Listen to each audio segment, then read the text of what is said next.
What's going on, friends? It's Anton Daniels, and I gotta have a conversation with you guys about Teach Henley because you see how the sun is hitting me.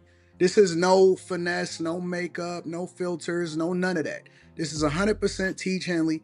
I use it in the morning as soon as I get up, right after I pray and brush my teeth, jump in the shower, and I'm hitting the streets because you never get a second chance to make a first impression. So even though they're giving you 40% off your first order, 20% off for life, even though you may get a free gift, forget all that, right? Because we would do this even if it was full price because it's worth that much. I'm in the streets, I'm kicking it with people when I see Dusties everywhere. You don't want to be them. You want to separate yourself. And the way that you separate yourself is self-care. Ladies get it for the fellas. Fellas don't wait for the ladies to get it for you. I'm about to hit the streets right now and I'm feeling confident. I'm feeling great. I mean, I already got confidence, but to have that extra boost of confidence, knowing that you've taken care of yourself and you set yourself apart from all of the rest of the sheep that's walking around making bad decisions on a daily basis. And it's reflected in their actions. It's reflected in the products that they use. It's reflected in the people that they follow. And so if you're trying to level up, if you're trying to make sure that you look good, they're going to send you the pack. They're going to give you all of the instructions on how you're supposed to use it. Then make sure you get your Teach Henley. Again, 40% off your first order, 20% off for life. Get your free gift. Make sure you tap in with your boy Anton Daniels because Unc is never going to lead you wrong. I would never have you use a product that I don't use myself. Again, they've been rocking with me for a long time. Make sure you get your Teach Henley. I love you. I appreciate you. I'm going to holler at you guys later.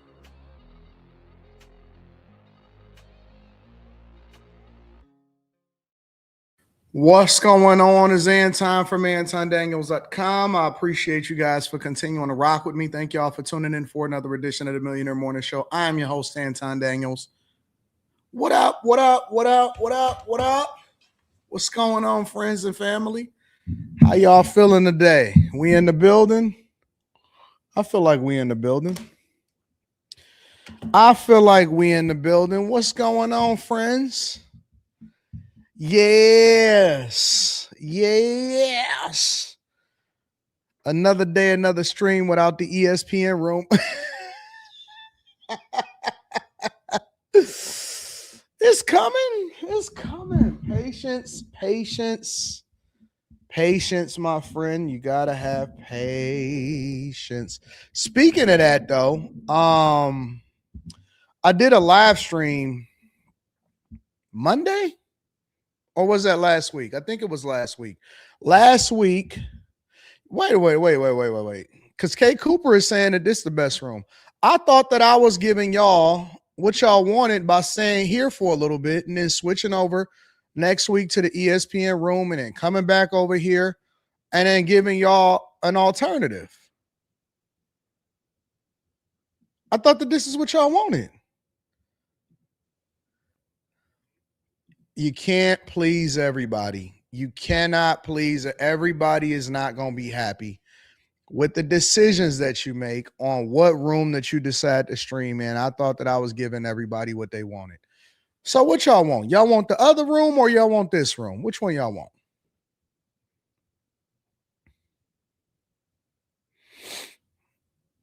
Because I'm trying to figure it out. I don't know what the people want no more. Am I planning a surprise in the ESPN room? I don't think so. Listen, I'm just trying to get everybody geared up for coaching calls and making sure that my channels don't get hacked, all kind of stuff, bro. It's crazy. It's crazy. K Cooper said this room. We're going to get back to the ESPN. It's not going nowhere. I promise you. I'm going to be in this studio. I'm not going nowhere. I was thinking about my my political career, right?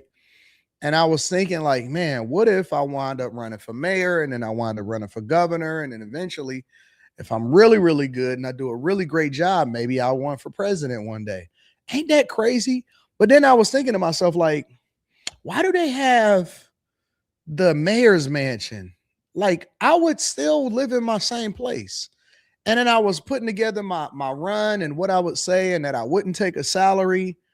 You know, I don't plan on taking a salary if I ever run for office and becoming a politician. What if I actually achieved all of these things? I think that I would probably be the greatest YouTuber ever. I would be the greatest ever. And you know, the thing that would make it even so sweet is because I know that there are people today that's like, no, that could never happen. But that's happened my whole life. My whole life, people have always thought, nope, it can't happen. Nope, that's not possible. Nope, I already am. OG Rihanna. Oh man, it's coming. I can already feel it. It's coming. I can feel it, Rihanna. It's coming. I am gonna do it all in my lifetime. I will be the greatest Detroiter ever. I will be the greatest content creator ever. And it's just a patience game. It's a patience game. But we gonna get there. We gonna get there. I got your vote on Naka. All right. Shout out to my people that's holding me down. I had put the wrong time on here. I had put it for 10:45 p.m. Then I had to switch it. Slimmy says, man, stay up out of them folks' politics, bro. Evil world is over here. The whole world is evil. That don't change nothing. The world is evil. We live in an evil, demonic space. But that doesn't change that work still has to be done, Slimmy.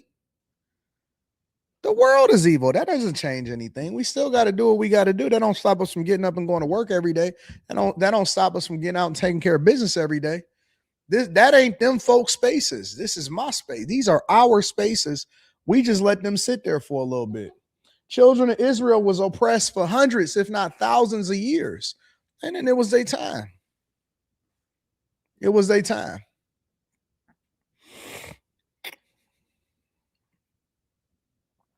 It's their time. Yeah, but we got after hours tonight. Hey, listen, let's do a little bit of housekeeping, all right? So let me tell y'all what I got planned for the rest of the week.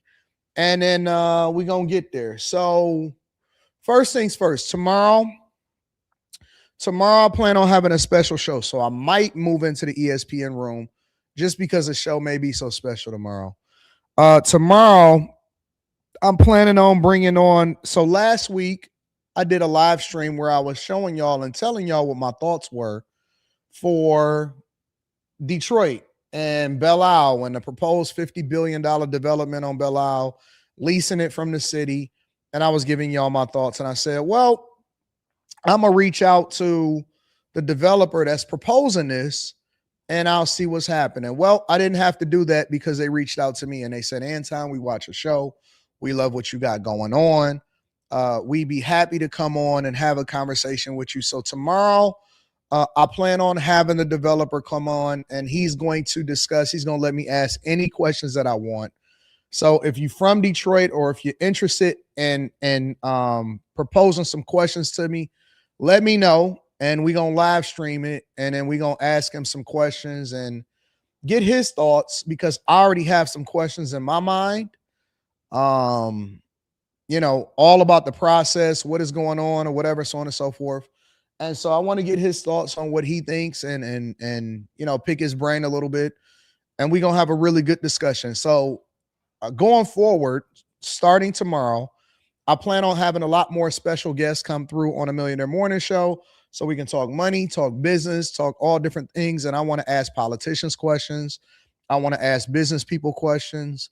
I want to ask, all kind of questions, which leads me to my second housekeeping thing. I have a new piloted show that I am proposing that I'm going to test out on Saturday. Okay. So I got to do a makeup show from Tuesday on after hours, but instead of doing a makeup show with the after hours crew, I'm going to let them have a regular Saturday off. And I have a new show that I'm going to try to pilot on Saturday evening / afternoon around the same time that I would usually do the Q show, what we do on Room 9. So I got a new show that I'm piloting on Saturday, and I want to get y'all thoughts on that after y'all see it. And so I've been working on it a little bit, and I'm not going to tell y'all what it is, but I am piloting a new show that for after hours to test and see if it's something that y'all want to stick around with and that y'all want to keep. So we got a lot of changes happening on the Millionaire Morning Show on the After Hours channel. Anton Daniels channel is going to do what the Anton Daniels channel do. And we're going to have a good time, man. We're going to have some fun. Shout out to Mimi. Mimi was very entertaining last night. Shampoo was entertaining. Everybody Everybody was super entertaining last night. I'm excited to continue to stream. Cade Cunningham came back yesterday against Milwaukee. Spoke to Kerry yesterday. I might have some plans for Kerry that y'all may not be familiar with. I may have some plans for Kerry that y'all may not be familiar with. Now she want to have a productive day after we spoke on the phone all of that time.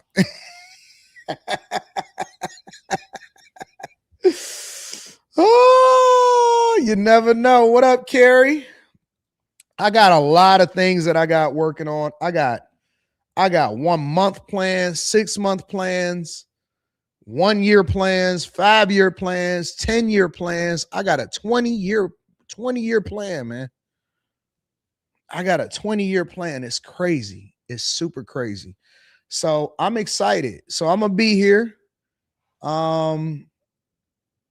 YouTubing it up, content creating it up, and we're gonna get to it. All right. So I love y'all. I appreciate y'all. Is there anything else in housekeeping? After hours tonight, show tomorrow, piloted show on the weekend. We doing a Millionaire Morning show on the weekend too. All right. So we're not gonna stop that. And we're gonna get it. We working, man. We working. So all right, y'all. Make sure y'all tap into the Patreon. That link is in the description as well as pinned to the top of the chat. I am doing coaching calls. So if I have not got back to you on a coaching call yet, I'm definitely going to do that. Patreon live stream is tomorrow after the show. So around 2:30, 3 p.m. Eastern, we got a Patreon live stream that we got going on. And so today I want to navigate the beef sector.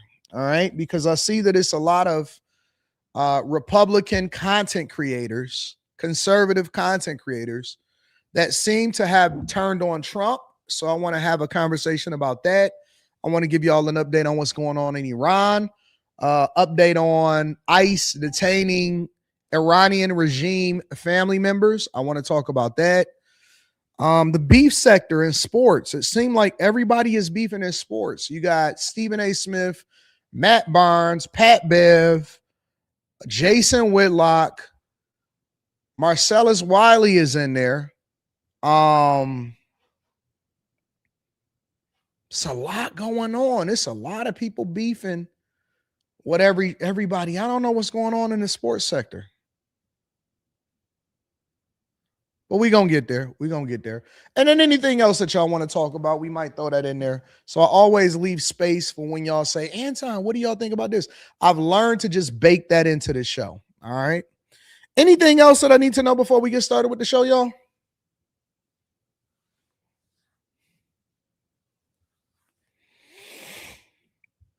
All right. I guess not. Let me acknowledge the people that supporting the platform first.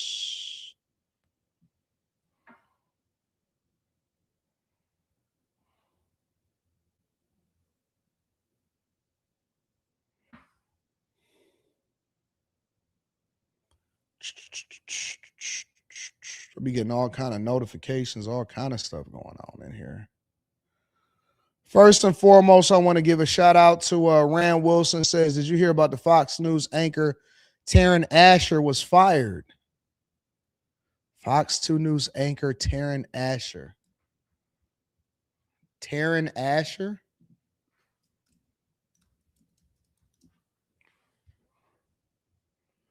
Fox 2 anchor Taryn Asher was fired. Alleges gender discrimination. I'm not familiar with this. This is all news to me. And let me share my screen and see what's going on here.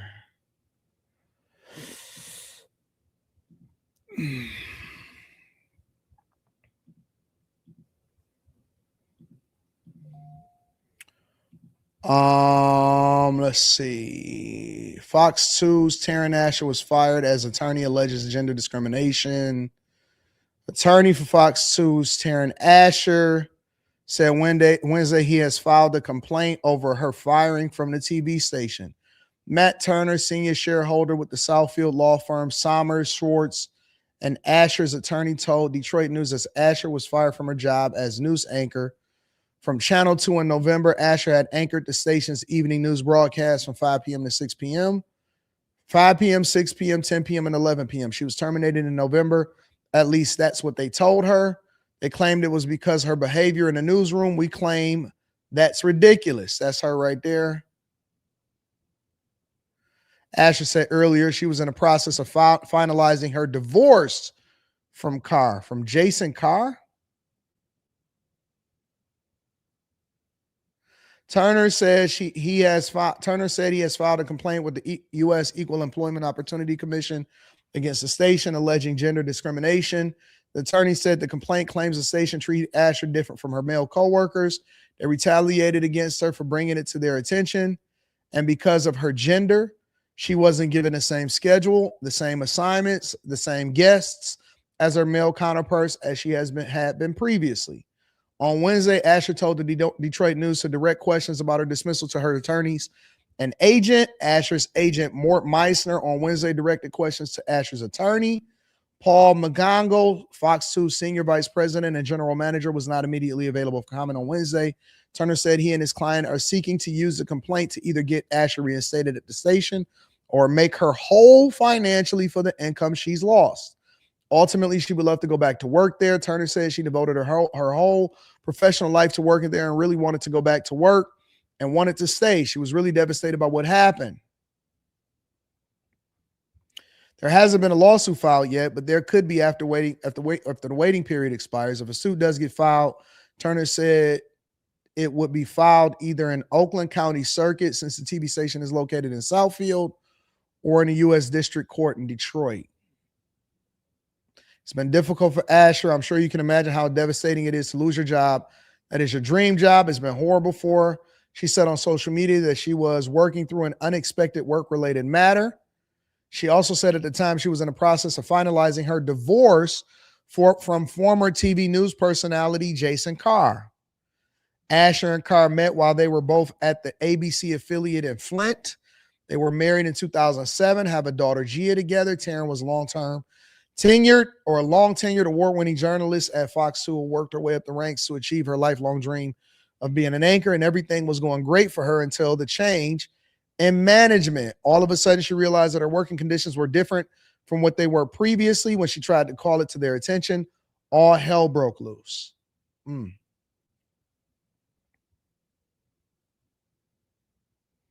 That's her and her husband. You know what I've realized? Usually women that are working women, they have a much tougher time maintaining relationships than men that are working men. Working women have a much more difficult time maintaining relationships than men that are in the business. Southfield law firm, Somers, Schwartz, and Asher.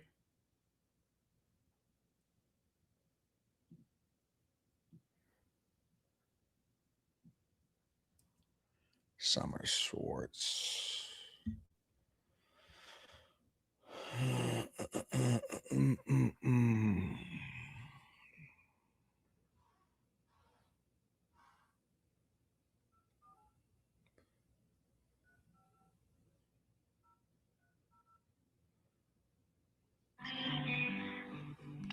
Somers, Schwartz law firm, may I help you? Hi, my name is Anton Daniels. I'm a content creator and I have a pretty large platform on YouTube.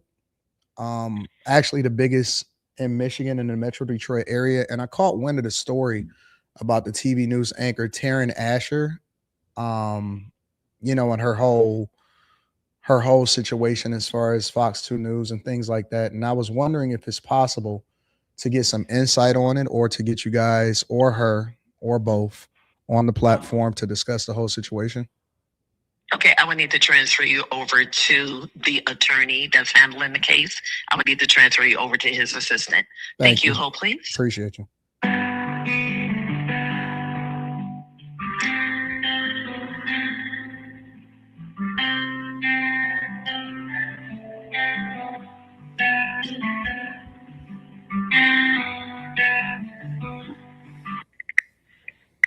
Good morning, Summer Schwartz. Michelle speaking. Hi, Michelle. My name is Anton Daniels. I'm a content creator with a pretty large platform in Metro Detroit.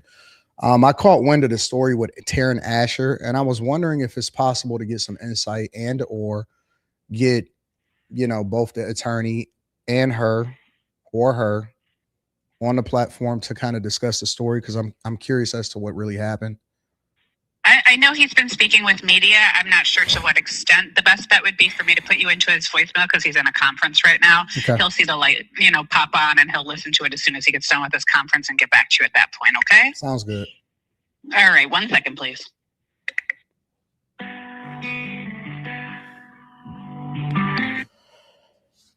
Hello, you've reached the desk of Matt Turner. I'm not currently available to take your call. If this matter is urgent, you can ask to speak to my legal assistant, Michelle Smith, or my paralegal, Chelsea Richardson. If not, please leave me a voicemail and I will call you back at my earliest opportunity. Thank you and have a great day. Hi, Mr. Turner. My name is Anton Daniels. You can reach me at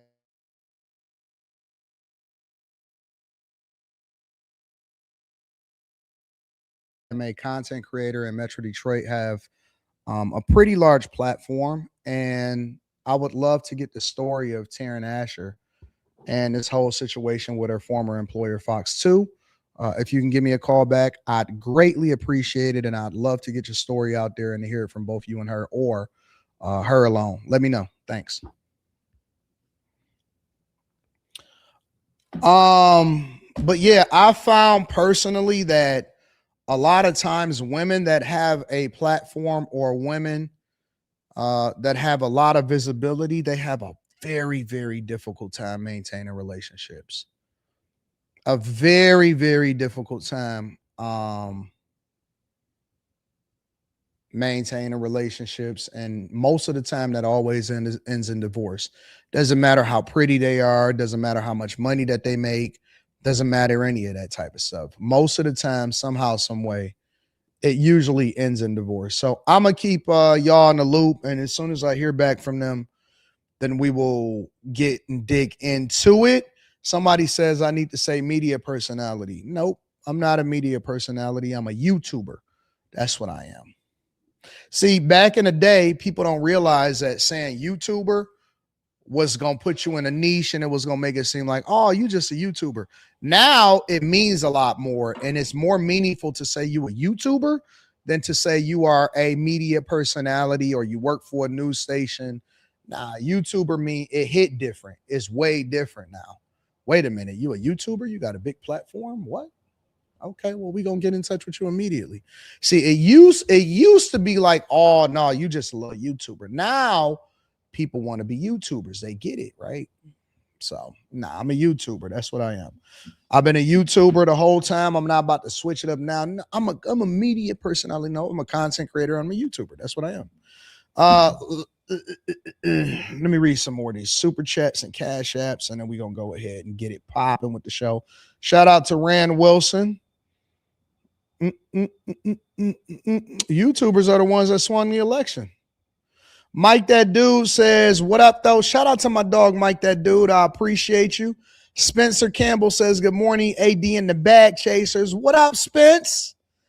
My girl Mimi says, I appreciate you for allowing me to be me. Yeah. See, we don't put reins on people over here on the Anton Daniels channels. We make sure that we allow for people to be authentically them. And shout out to my girl Mimi. Yeah. Immaculate vibes, brother. Happy Thursday. What up, Jet Fire? I appreciate you. Dolores in the building says, you are so inspiring. Has Eminem done a lot for Detroit? I think so. I would say that he has. I would say that he's done tremendous amounts with it. Eminem is one of those type of people that does stuff, but you don't have to necessarily know that it's him, or you don't have to know his name is on it. I think that M is incredibly inspiring. He's done a lot for Detroit and putting the city on the map too. Crimson, my girlfriend says greetings and good morning, Lord Anton. Hope all is great. What up, Crimson? My baby girl. Crimson, we gonna have to make sure that you get a front seat. Don't worry about it. We gonna get there. We gonna get there. Crimson, hit me up. Ra, what up? Ra says, morning, everyone. It's my birthday today. Everyone take a shot for today. AD, take a shot of water. Respect the fast. Nah, we not gonna just take no shot of water. Hold on.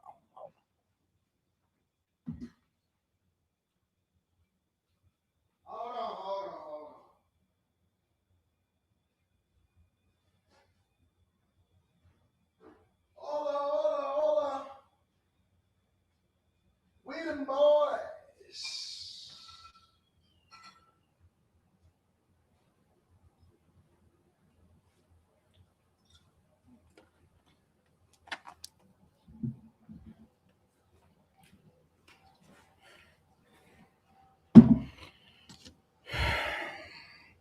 I ain't got no job to go to.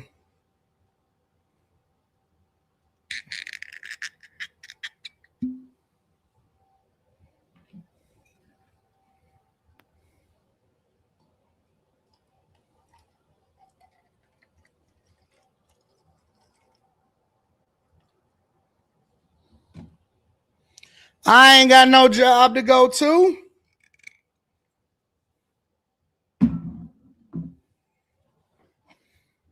What we waiting on? What we waiting on? Yo, Ra, we love you. Happy birthday. I don't know how old you are. I got a birthday myself that's coming up. I just realized that. Somebody said you can do better than Henny. Why I gotta do better than Henny? That's what I got a bunch of stuff up there, but I decide. All right, you want me to do better than Henny? Let's see. Let's see what else we going.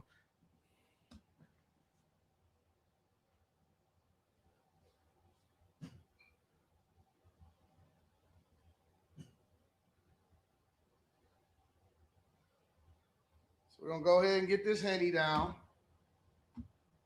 And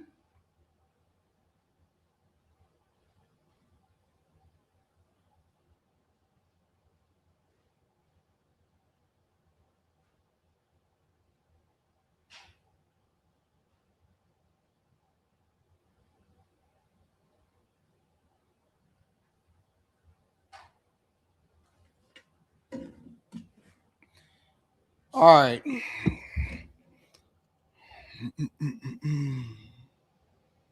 Hold on. Let me make sure I get this together.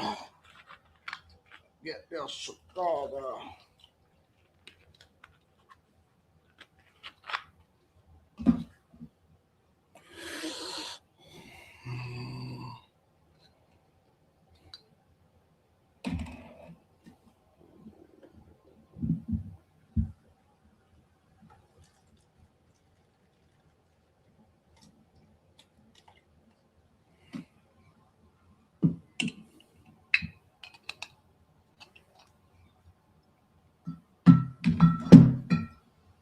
All right. This is for my girl Ra.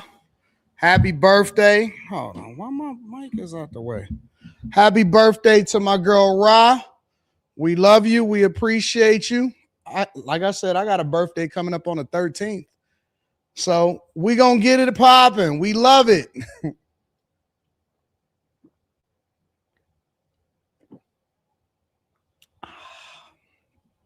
All right. Y'all ready to have a good show? Rob Beautiful in the building. Happy birthday, baby girl. Somebody said Hennessy and tequila. We getting cussed out today. What up to Long Way ENT in the building? What up, though? Eric Harris says AD is drinking. Expect a great. I'm expecting a great derailment show. I'm not. I don't plan on derailing. That's not the goal. That's not the goal. Shout out to all of the Detroit people in the building. Yeah. All right, y'all. Let's get it popping. So, where y'all want to start at? I was thinking that we start and we get right to it. Thank you, DJ. I'm a DJ Los Digger in the building. I'm definitely gonna read that super chat shortly. I was thinking about getting straight into it. So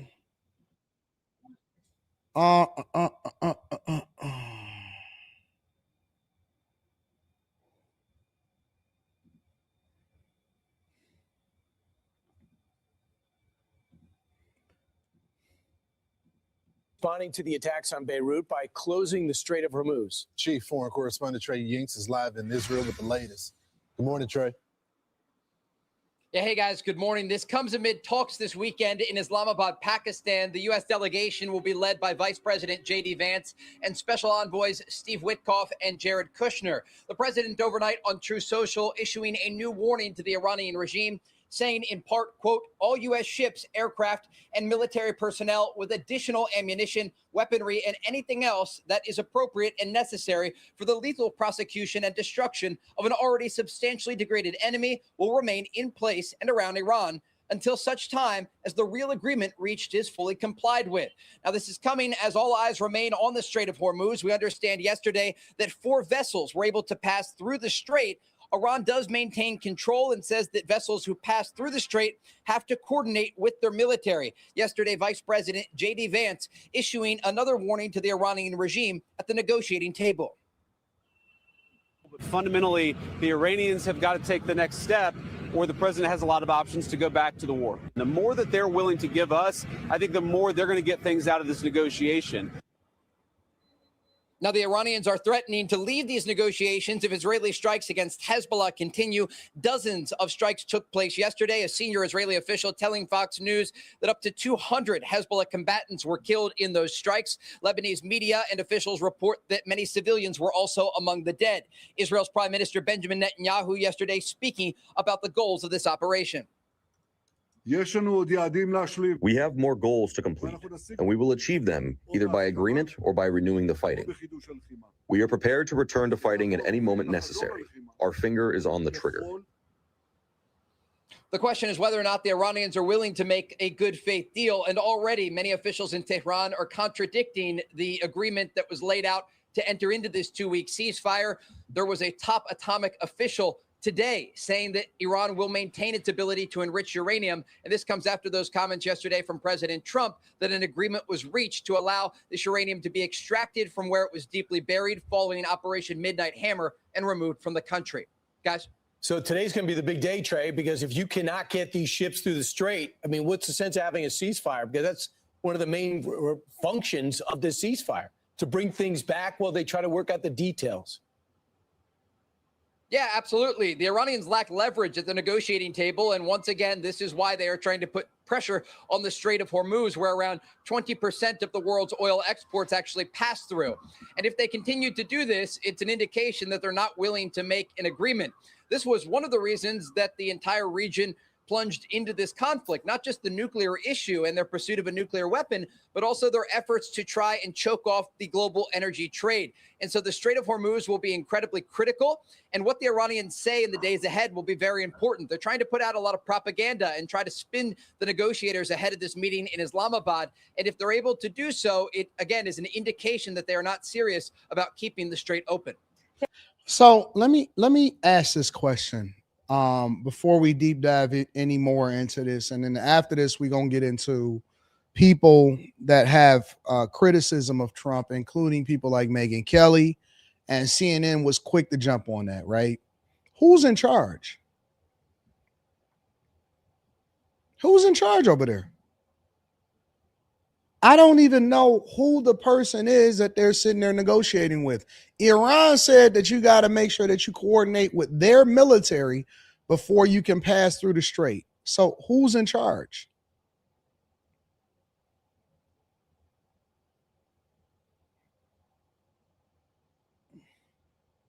I see Eric D. Eric D says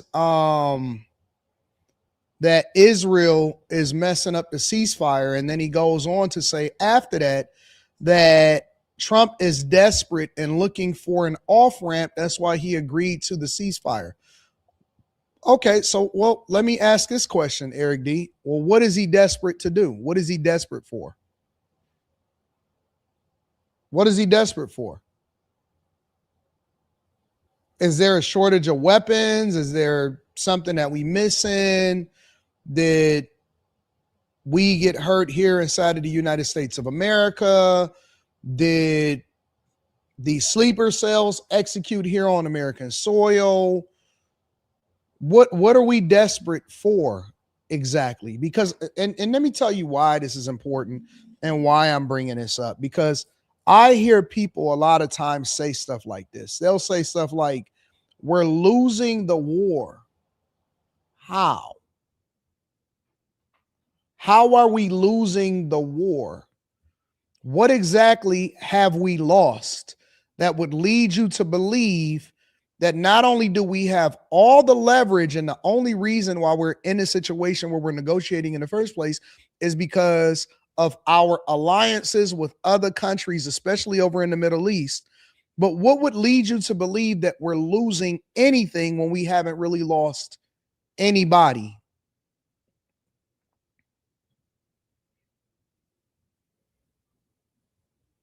I don't get where y'all get this narrative from. The question isn't whether or not we're winning. The question is, how far or what do you consider a win? Because if it wasn't for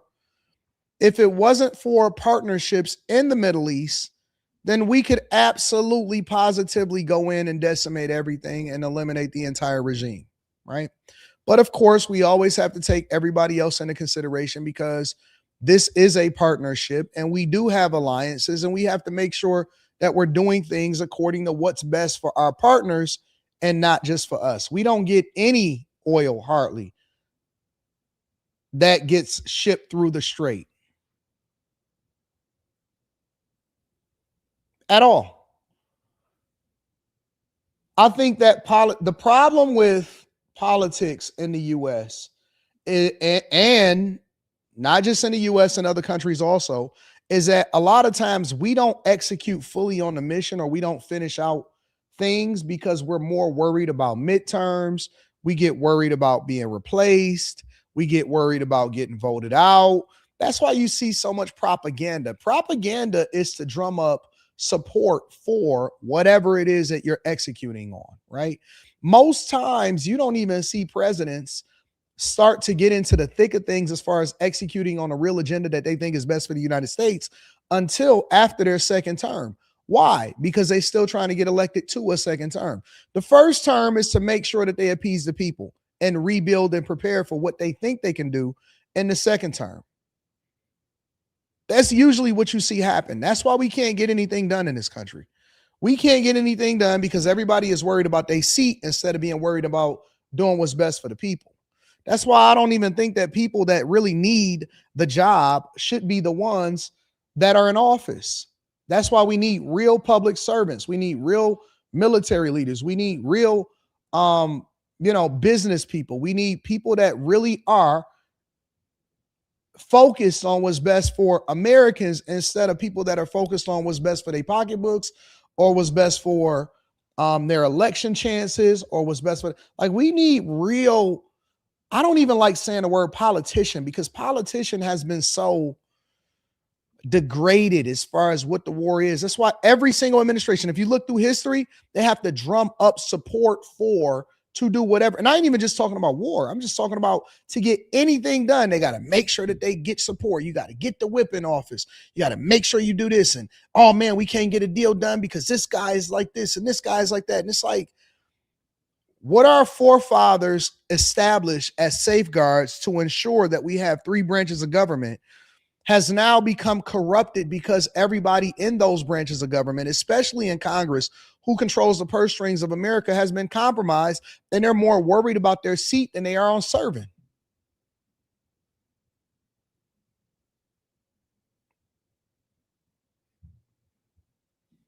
Yeah, Trey, why do they have so much control over the strait?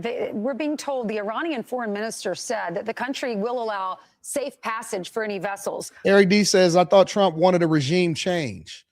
That is a possibility too. But if you look at, for example, in Venezuela, They didn't necessarily execute a regime change. The vice president of Venezuela just decided that she wanted to work with the Trump administration. And so now we have a good partnership with Venezuela. And an ideal thing, regime change is not always the best because you can't guarantee that the next regime would execute and be any better than the previous regime that you changed, right? The thing that you want is a great leader. You got to figure out whether or not people are going to work with or against.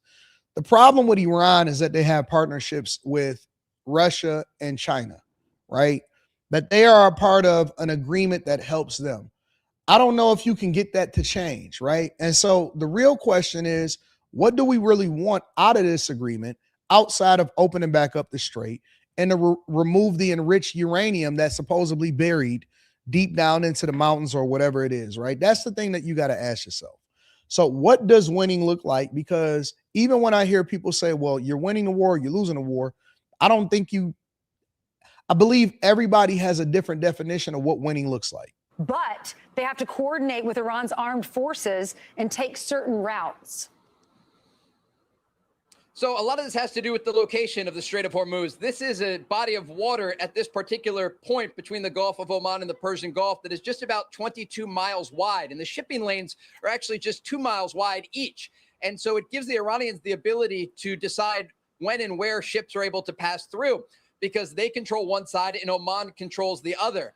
And if they continue to threaten this shipping lane, it's an indication that the region could plunge back into conflict because they have the ability with these mines that they can plant and also with shorter range cruise missiles to target vessels. And they did this over the past 40 days. And it's incredibly dangerous for these shipping vessels that pass through this area because if they're worried about hitting a mine or something else, the Iranians are able to use these relatively cheap vessels to interrupt billions of dollars worth of shipping.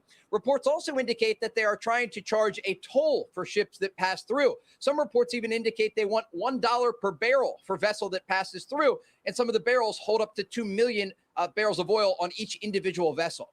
Yeah, $2 million a pop to get through. Only 4 got through yesterday. Thanks, Trey. There's also a sense that maybe they're telling them where to go because you know where the mines are. Right. So they're going in and out. Very interesting. Let me switch over to this. I want to make sure that I get this 100%. This was yesterday that this was being communicated from Fox News specifically. Here at home, we're learning another relative of the Iranian regime has been living lavishly in Los Angeles. According to court documents, adjunct professional psychology professor Isa Hashimi has reportedly been living in the United States for years after allegedly coming here on a student visa. His mom was known to the world as Screaming Mary. She was the spokeswoman for the Iranian militants who took 52 Americans hostage for 444 days in 1979. At one point, she told reporters she would gladly pick up a gun and kill American hostages. Screaming Mary was his mom. He's living it up here in the U.S. Now a petition is circulating online demanding the Trump administration kick Screaming Mary's boy out of the country, which is exactly what's happening to the niece and grandniece of notorious Iranian General Qasem Soleimani. Those two had been posting pictures bragging about their luxe lives before they were arrested by ICE. Critics are applauding the crackdown. We ought to start, we need a cleaning, and this needs to start right now. This is a perfect example of what we need to be doing, because I guarantee you the money they're spending is probably somehow is shipped over there to an NGO in one of those countries from American taxpayers or the United Nations, and they come back over here and they trash this great country. Oh, I'm having a 6-7 moment. Don't tell any teenager you know. It is Lux Life or go back to Iran. Yeah, and the New York Post had a really interesting article citing that there are anywhere from 4,000 to 5,000 of these individuals in the country, of relatives of the Iranian regime elites and bureaucrats living in our country, studying at our universities, even teaching at some of our universities as well. And to your point, Harris, think about the contradiction here. So in Iran, their leaders are chanting death to America. They're calling us the great Satan. They're burning our flags. They're trying to kill our men and women, yet their relatives are coming to the United States. So forget the great Satan. Why do you want to be here? And why the heck are we allowing you to be here? Well, here's the real problem. It's the same problem with every culture. most of the cultures that's here in the United States. We've let every single person in here without any kind of vetting whatsoever. We've let everybody in here, and everybody could do what they want to do when they want to do it.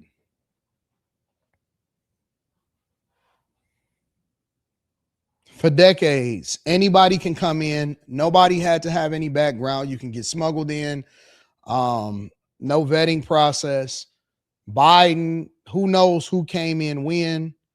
Biden allowed for, some people estimate, between 10 and 20 million people to come in during his only 4 years inside of the country or running the country. And we don't even know who's, to the extent by which all of these people are benefiting. It's not even about whether we think they're going to do anything. They teach it in our universities. They're bringing their culture here.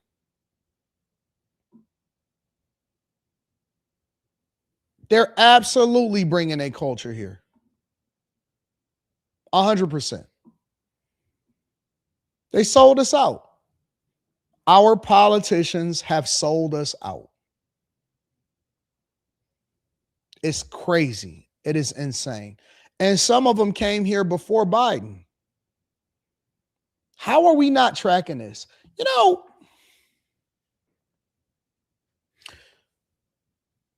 I can't go 3 feet down the street without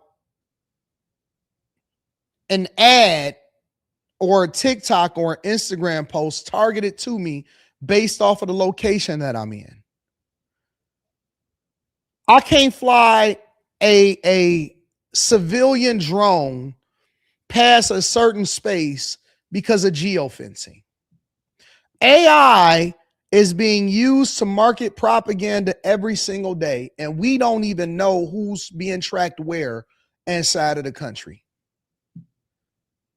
That's crazy to think about. We have all of this technology. We have all of these government agencies on a regular basis, and people are running around partying, having a good time, running up a bag, teaching in our universities, selling products, and they got dual citizenship. And we sitting here arguing about birthright citizenship with the Supreme Court for people that are born in the U.S. that's not black people. I'm just putting it all together to show you and to have a conversation about how insane and how crazy things have gotten in our country. We have people not only watching, posting. I seen a woman that posted that she hopes that whoever it is that's in the military that gets captured or is over in Iran, and she was talking specifically about the downed pilot, that there was a bounty on their head and that she hopes that they get captured and stuff. And I said, what is going on? That was just unheard of. It was unspeakable. Just a decade ago, 2 decades ago, to have treasonous ways and thoughts and narratives and rhetoric. It's one thing to criticize the president, but it's another thing to wish bad on our military members. You seen that, Gustav? I just couldn't believe it. And it was like, you know what? Regardless of whether I thought that Biden was doing a good job or a bad job, I would never wish harm on our military members.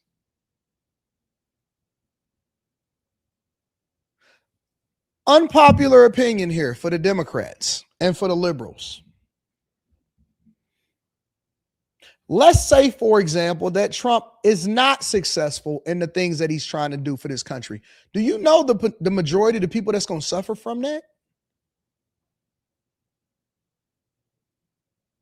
We'd have to assume that he is privy to information and knows things that he probably can't even say out loud. As transparent as a president that he is, probably not even in his best interest to be as transparent as he has been.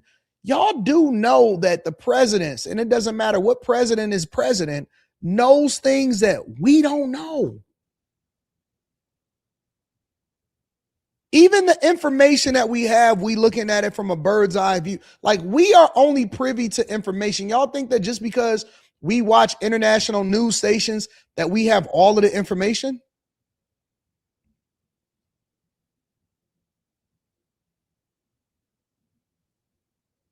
No matter what president is in office, Biden, Bush, Didn't like either one of them, but I wanted them to be successful. What does that mean? What does success mean? I want them to be successful because that's what's in our interest as a country. I want them out. I want them out. I want them removed from office when it's time to be removed from office, but I do want them to be successful because I don't want the country to go into a tailspin.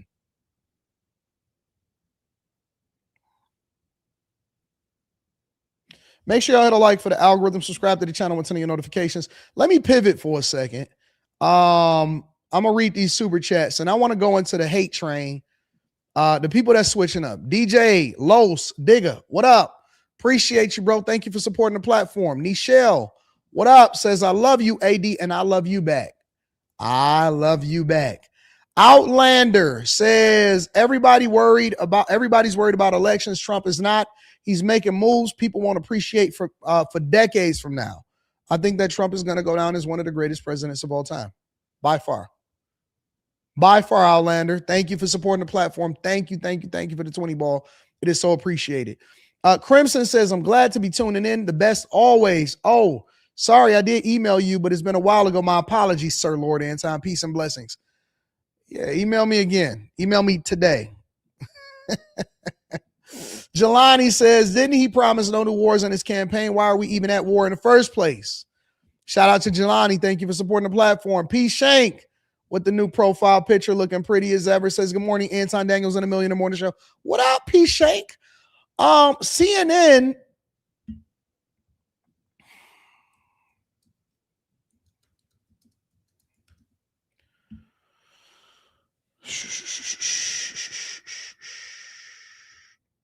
Iran dropped a video about 3 hours ago talking about how MAGA backlash is growing over Trump's Iran ceasefire and threats. I want to visit that. I want to have that conversation right now. Make sure you guys hit a like for the algorithm, subscribe to the channel, and turn on your notifications. Let's dig into this. Has basically gotten everything it wants in the agreement because Trump was desperate to open the Strait of Hormuz. This is a huge black eye to the United States. I'm glad that Trump didn't engage in increased war crimes or, quote, destroy entire civilization. But this thing, 39 days in, is a total and complete disaster, and we have been right about it. President Trump's decision to launch the war with Iran divided some of his most loyal and vocal supporters. But today, voices from both sides of this argument among the right appear to be coming to an agreement over the ceasefire, in that the assessment seems to be it does not benefit the United States. I am a diehard supporter of President Trump, but I'm not celebrating tonight. I don't think that this is good. I think that this actually further legitimizes the Islamic regime in Iran. I think that they're now more legitimized than ever before, and they're more emboldened than ever before to continue oppressing the people in Iran and to continue attacking the United States of America. All right, my panel is back. But before I talk to them about this, I want to play one more person who you might recognize talking about the language that the president used when he talked about wiping out an entire civilization in Iran, and that's Megyn Kelly. Let's watch what she said. I don't know about you, but I am sick of this shit. I'm sick of it. Can't he just behave like a normal human? I mean, honestly, like the president, 3 each, yes, shut up. Fucking shut up about that shit. You don't threaten to wipe out an entire civilization. We're talking about civilians just casually in a social media post. This is completely irresponsible and disgusting. Quite something. Who would like to take this one? Jamie Cahill. When you lose Alex Jones, Laura Loomer, and Megyn Kelly, it is not a good day for Donald Trump. I also think it's fascinating because we're also, they're public figures, but also the MAGA base is angry and divided about this. They were angry that he got into the war. Now it seems they feel nothing was achieved. We've always thought that Donald Trump would hold his base no matter what. I'm really interested when we face the midterms. will people stay home? Will this? Told you, it's the same conversation over and over and over and over again. What about the midterms? What about the upcoming elections? Will they hold their base? Will they do this? Will they do that? That's always a conversation. Always. Always the conversation every single time. Every time, bro. Let me hear more what they got to say. Actually, you know what? I want to deep dive into Megyn Kelly. I'm going to find that in a second. Have an impact on those midterms. Kevin, where do you come down on this? Because there've been a number of different perspectives from the Republican that sits in your chair on this set every day, including some who argue that the Republican base is really more still traditional, what the Republican base has always been. They've been with the president, but they're actually more with him on Iran than some of these loud MAGA media voices that we hear. What do you think? Well, I think he still has very strong support amongst his base, and he still commands and can mobilize his base very quickly. But is he losing a faction of it? Yes. And Megyn Kelly's sort of sentiment, if that's shared by 15, 20, 25% of that MAGA coalition, that's problematic when you're heading into a 2026 election environment where base motivation is a huge part of how you calculate victory. Let me spin over to Megyn Kelly really quickly, and I want to see what she had to say about it. Up. If they want to throw the bums, going to do that. I don't know. I think President Trump would love an off-ramp, and right now. It was extraordinary. And by the way, I should point out that second comment, all those comments happened before Trump's 8:06 a.m. tweet today, Truth Social, saying West further stretching the regime's forces and threaten its, which one you have. And it's us looking at this president who I believed, is he Genghis Khan? Like he should not be doing it. Innocently end. God bless the great people of Iran. Now, as you can imagine, that post did not go over well with the Iranians or with many Americans. I mean, I don't know about you, but I am sick of this shit. I'm sick of it. Can't he just behave like a normal human? I mean, honestly, like the president, 3D chess, shut up. Fucking shut up about that shit. You know why this is all fake and performative? Let me tell you what I think is happening. And this is just my personal opinion, and y'all let me know what y'all think inside of the chat, right?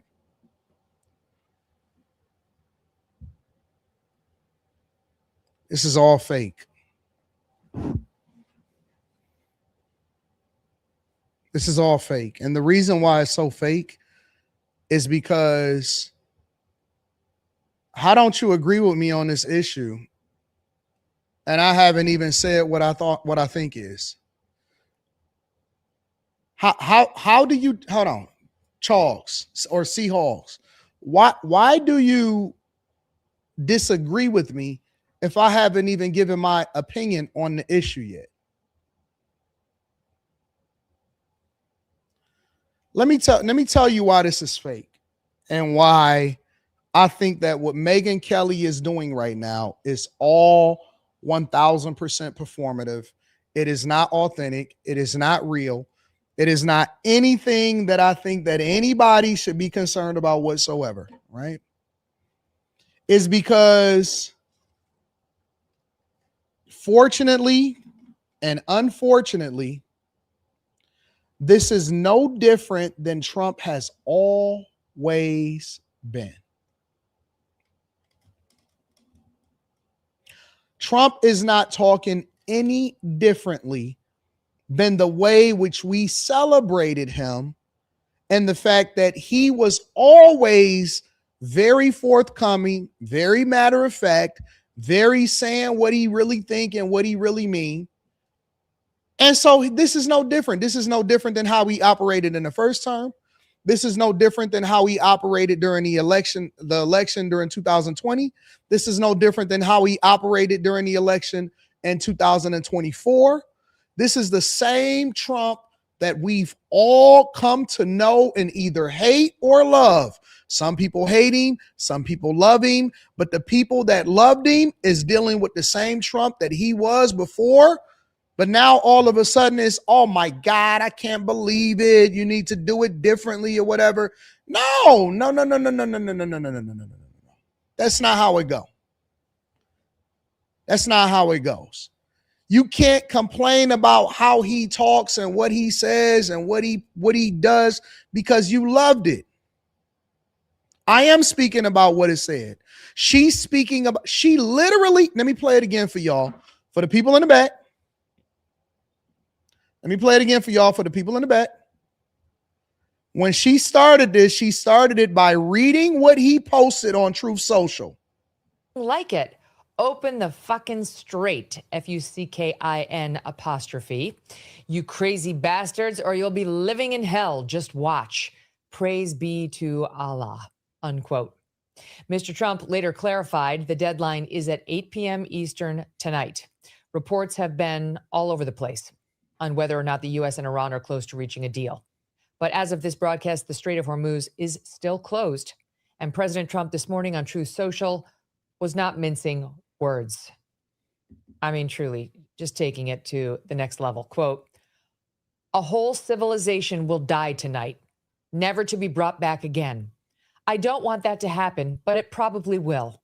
However, now that we have complete and total regime change, where different, smarter, and less radicalized minds prevail, maybe something revolutionarily wonderful can happen. Who knows? We will find out tonight. One of the most important moments in the long and complex history of the world. 47 years of extortion, corruption, and death will finally end.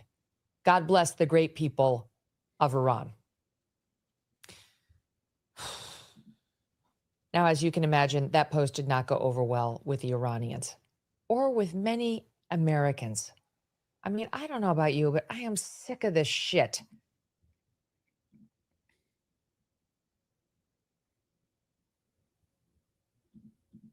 I'm sick of it. Can't he just behave like a normal human? Now you want him to behave and be a normal human. She is speaking specifically about the post that he put up, and he is no different today than he was a year ago, 2 years ago, 4 years ago, 5 years ago, 6 years ago. He is no different today in how he is speaking because listen, this is the same Megyn Kelly that defended him, especially when it came to certain posts that other people were offended by and all of this stuff. Listen, we dealing with two separate issues inside of the chat right now. Inside of the chat, you got conflicting issues. And of course, I'm expecting for the Slimmies and for the Eric D's and all of these people to, oh man, I don't like it. We have no business. I expect for them to be that way. Okay. But the thing that I'm trying to understand is where is the consistency? Because you can't criticize how somebody speaks when they've been authentically that for the entire time that you've been supporting them.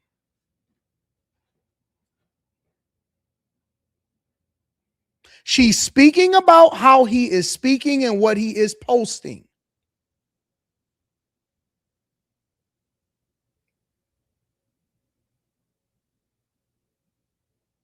So when everything was, this is no different than what Marjorie Taylor Greene is doing. This was no different than what she was doing when it was all cool. And see, let me tell you what I also think is happening. I think that, and again, I could be wrong. I could ultimately be wrong. It was popular to do, and that's why I am always mindful. And I pay attention to how people operate when it's the popular thing to do versus when it's the unpopular thing to do. Because you know what people do? They switch up depending on how popular it is to say a certain thing. So right now, it is a popular thing to do to say, you know what? I'm tired of it. I don't like it, whatever, and so on and so forth. And so people switch up. When it benefited them, when it was the thing to do, right? The narrative was, and the adjectives was, oh my God, he's so transparent. When we had Sleepy Joe, we didn't know what was going on. Oh, he really dealing with it. He not kicking the can down the road like everybody else. Man, they used to be saying death to Americans. We need to be dealing with this since 1979. We've been dealing with the Iranian regime. Now, all of a sudden, you know what? Can you just act like an adult? So when he was calling her Crooked Hillary and he was calling Biden Autopen, and he makes sure that he says Barack Hussein Obama, it was cool then, but it's not cool no more, right? I'm just saying. I'm just saying. 100%. Amazing. So when I look at this fickle support thing, I don't pay it no mind because number one, nobody is going to switch parties and become a Democrat over this. That's not going to happen. It's not a thing. It doesn't really matter how much y'all excited about the possibility of Trump not executing exactly how you think that this whole operation should go. None of that really matters. People that are conservative, people that are Republican, they're going to continue to be exactly that. They're not going to start voting for Gavin Newsom. They're not going to switch sides and start supporting Kamala Harris. Nobody is going to say, you know what, I wish that Michelle Obama ran for president. None of that matters. So let's come on, calm down. I know that we get real emotional. The same way that I said that y'all was going to forget about Jaden Ivey. That's how life goes. The news cycle. If this whole situation ended next week, people would move on and would be focused on when Diddy is getting out of jail. Nobody is going to be tripping. It's going to be a little bit of uncomfortability and a little bit of uncertainty because you don't know what they're going to do, and the negotiations are going to go the way that the negotiations are going to go. But for me personally, I voted for this president because I truly believe that he knows what he's doing, that he has the great advisors around him, that he's making the right adjustments. He's not going to kick the can down the road and the goal. And I truly believe that he loves America and he loves this country. I think that there's a lot of other factors that we're not considering, like our partners, NATO, the UK, right? Of course, there's going to be time. Like everything is not going to go swimmingly, but I absolutely have 100% confidence that the president knows exactly what he's doing. And that's why I voted for him. I'm not fickle. Do I agree with every single little thing? Absolutely not. I'm not fickle, though. And I don't switch up just because, it's a popular thing to do. Anytime that I actually say something that I don't agree with, it's going to be because I disagree with it, not the perceived or the perception of what is popular to say at the time, is what I'm saying. These people are fickle because it's the popular thing to do at the time, and they'll switch up at any moment because that's what the people want to see. The people want to see blood in the water, and that's what they're going to see. This regime is evil. They are trying to remove the petrodollar from being the reserve currency of the world. This whole thing is even bigger than whether or not the regime is evil. In every way, shape, and form, they are against Americans' interests. They take advantage of and continue to equip our enemies. They continue to support and make sure that they add value into Russia and China, which then give them more leverage. And one of the reasons why we continue to see this Ukraine and Russia war continue. And so there's a lot more factors than just being mature about it.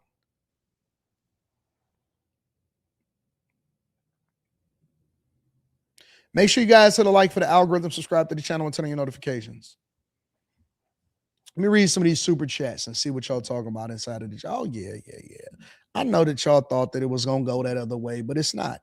Chance Talks Business says, thanks for what you do, Anton, 3-time Trump voter, but he is failing the economy and the middle class. I disagree. I told y'all a long time ago that the middle class was always going to be divided and that there was no more middle class, and y'all sat there and criticized me and said, no, Anton, you wrong. I get there. Don't worry about it. I'm going to come back to that. TS Car Washing Detail Services, 80 thoughts on Jake Paul saying he was going to do blackface because of what Drewski did.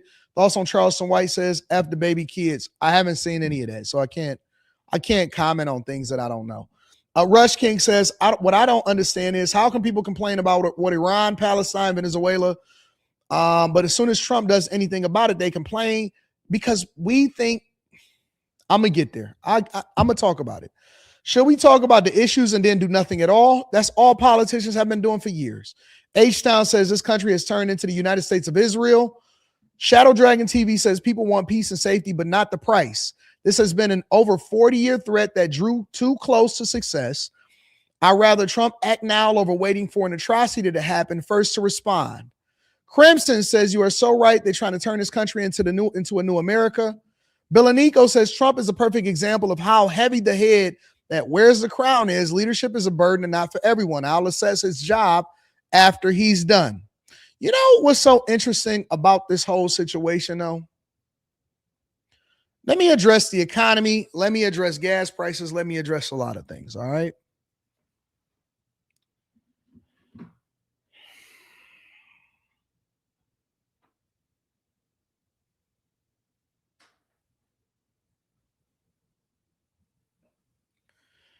I told y'all years ago that there was no more middle class, that it was a perception of the middle class, and you have to choose a side between either being rich or poor, and you're going to have to make a sacrifice to become rich if that's what you decide to do. And everybody laughed and everybody said I was crazy. I did a live stream before where I told people that making $40,000 and $50,000 a year was not enough to support a family of 4 people. And everybody sat there and they laughed and they said Anton was out of touch. I did another live stream and I said, listen, $100,000 a year is not enough to be considered a high value man. I think Kevin Samuels was wrong about that.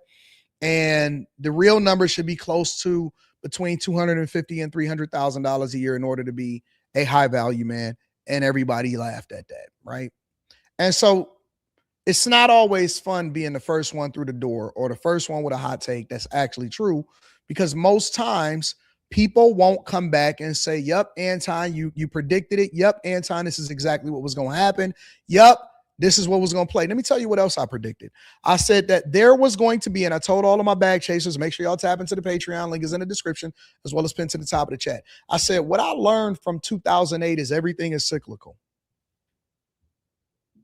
Everything is cyclical, meaning that it is going to come full circle, and you are never, ever going to have a ride that eventually does not turn bumpy or you hit a pothole, meaning that there was going to be a reset when it came to housing.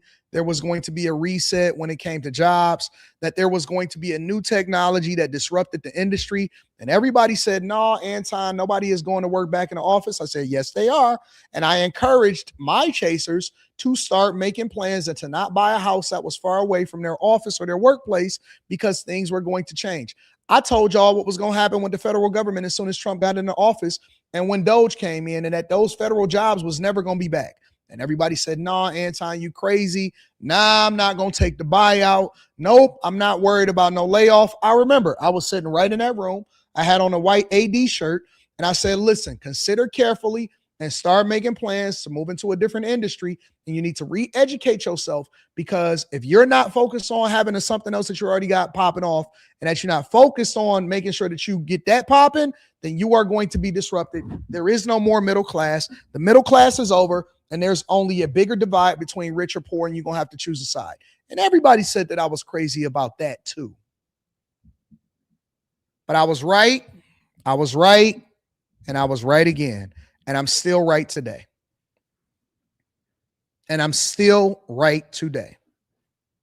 Let me tell you what is going to happen within the next 5 to 10 years. Manufacturing is going to come back to the U.S. And all of the investment, the strategic investment that was being made during this administration, Trump is not going to get the credit for it, but it's going to happen. And whoever it is that becomes president after that, they're going to be the ones that champion all of the new jobs because manufacturing takes time to spin up. Women are going to start leaving the workforce more unless they have to work. You're going to see less feminist agenda when it comes to physical labor and physical work because those are going to be the jobs. It's going to be the jobs that you think at, and it's going to be the jobs that you physically perform. Women are going to start walking away from the workforce at a higher rate because they are getting tired and they no longer want to participate in the same ways because they no longer have the same type of jobs where they can sit in the office or work from home and you're going to get paid for what you know and what you physically do. There will be no middle class because housing is not going to go back anywhere. We don't have a housing shortage. We have an affordability crisis. I've been telling y'all that for years. Women are going to become more dependent on men. Men are going to start carrying more than one job. The gig economy is going to be the separation. And the determination for whether or not a woman is going to be more desirable or not is whether or not she is involved or more engulfed in what she's doing from a career perspective or continuing to try to make money. What does that mean, Anton? It means that you're going to be able to physically see the difference between a woman that is a hustler, which is not going to be a good thing in the eyes of men, and we're going to start changing these conversations and relationships to what is most desirable, a woman that is a hustler, because you're going to see the wear and tear on her, right? You're going to see the wear and tear on her. Men that win, they're going to be at the highest level that they've ever been as far as desirability. Winners are going to have their pick of the litter. We're going to start having conversations about how many women are supposed to be allocated for the winners.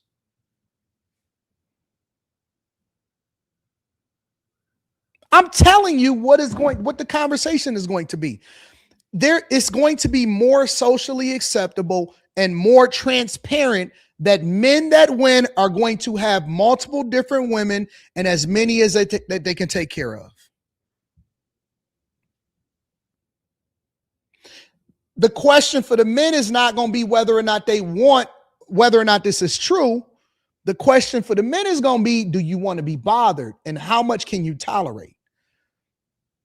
What value add? It's not going to be whether or not we can go 50-50. The 50-50 conversation is going to be for people that's trying to get out of the poverty level and get into the middle class because it's going to take two people in order to do so unless you got a winner man.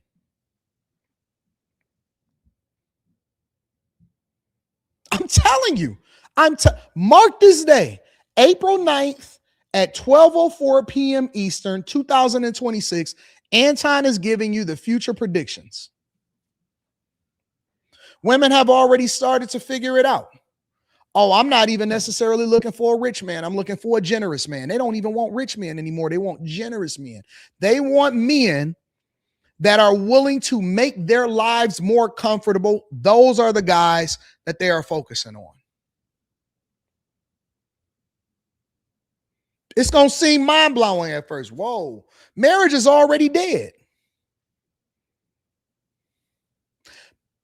You're not listening. The marriage rates have been declining for a long time. I'm not even telling you about what's socially acceptable. I'm telling you to look at it from a business perspective. What does that mean, Anton, when you say look at it from a business perspective? How can you, as an individual that is being predictive, right? Because what we get paid for is to be able to predict where the industry is going to go, predict where the market is going to go, predict where oil is going to go, predict where real estate is going to go, predict what relationships are going to do. The question isn't whether I'm right or wrong, because this isn't something that I'm championing or I'm against. This don't have nothing to do with what I think.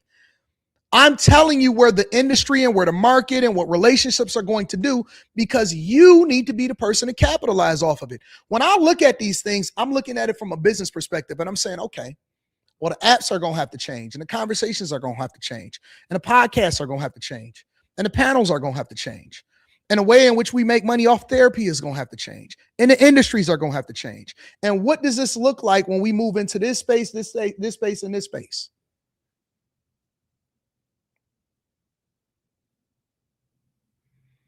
Everything we look at, we're looking at it from a business perspective.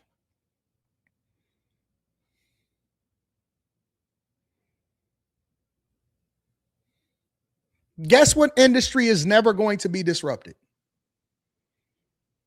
Because everybody is always going to need a place to stay. That's why I invest so much in real estate, because 20 and 30 years from now, I still see that being a thing.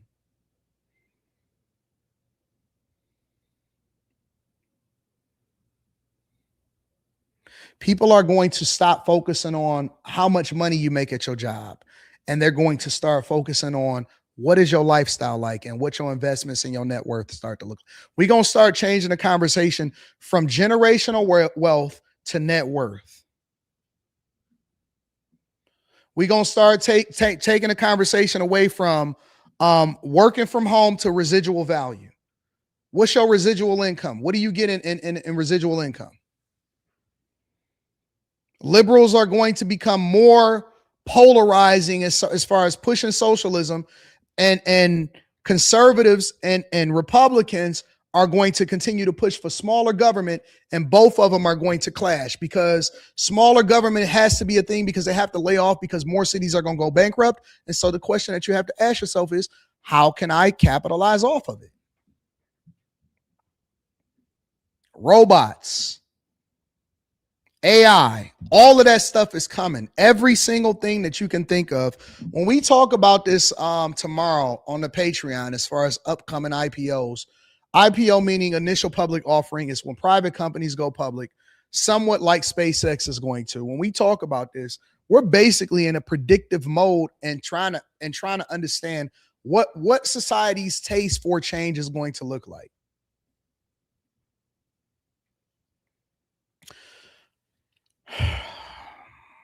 It's amazing to me how some people don't get it. I predicted what Detroit was going to become. And I can't even speak extensively about it, because I know that there's some people that's not going to get it, and there's some people that's going to truly understand it.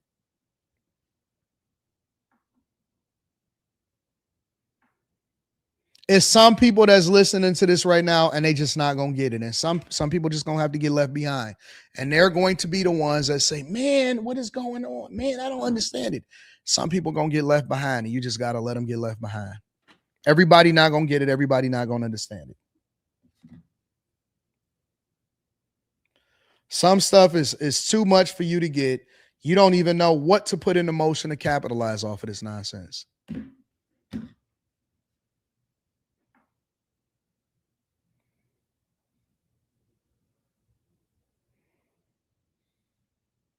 Somebody says, so majority of the nation being poor is okay. It is what it is. It's not about whether I think it's okay or not. See, you missing it. You think that I'm speaking based off of what I believe is right or wrong. This isn't a right or wrong thing. This is a reality. I told y'all that raising the minimum wage over in California, or paying fast food workers $20 and $25 an hour, was not going to give them a livable wage. It's not. Because they don't understand economics. It's going to cost for less jobs. It's going to cost for different industries to innovate, to use less workers. You're going to have to work more, and the cost of living is going to go up. I've been telling y'all all of these different things for years, and y'all sitting here acting like y'all crazy or y'all don't get it. But I've been telling y'all this, and for those of y'all that's been rocking with me for a long time, you understand it.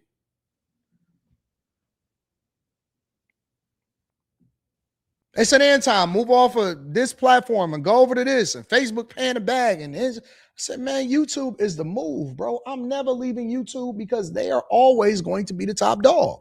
And I told y'all that everybody was going to try to move on to YouTube, over to YouTube. Streamers, Kick, Twitch, all of them, they're going to be trying to make a smooth transition over YouTube. I said that all of the pundits, all of the people that are on TV, they're going to be trying to start their own channel. I've been telling y'all that for years. Now y'all seeing it, and everybody is acting confused. Oh man, what is going on out here? That's what's happening.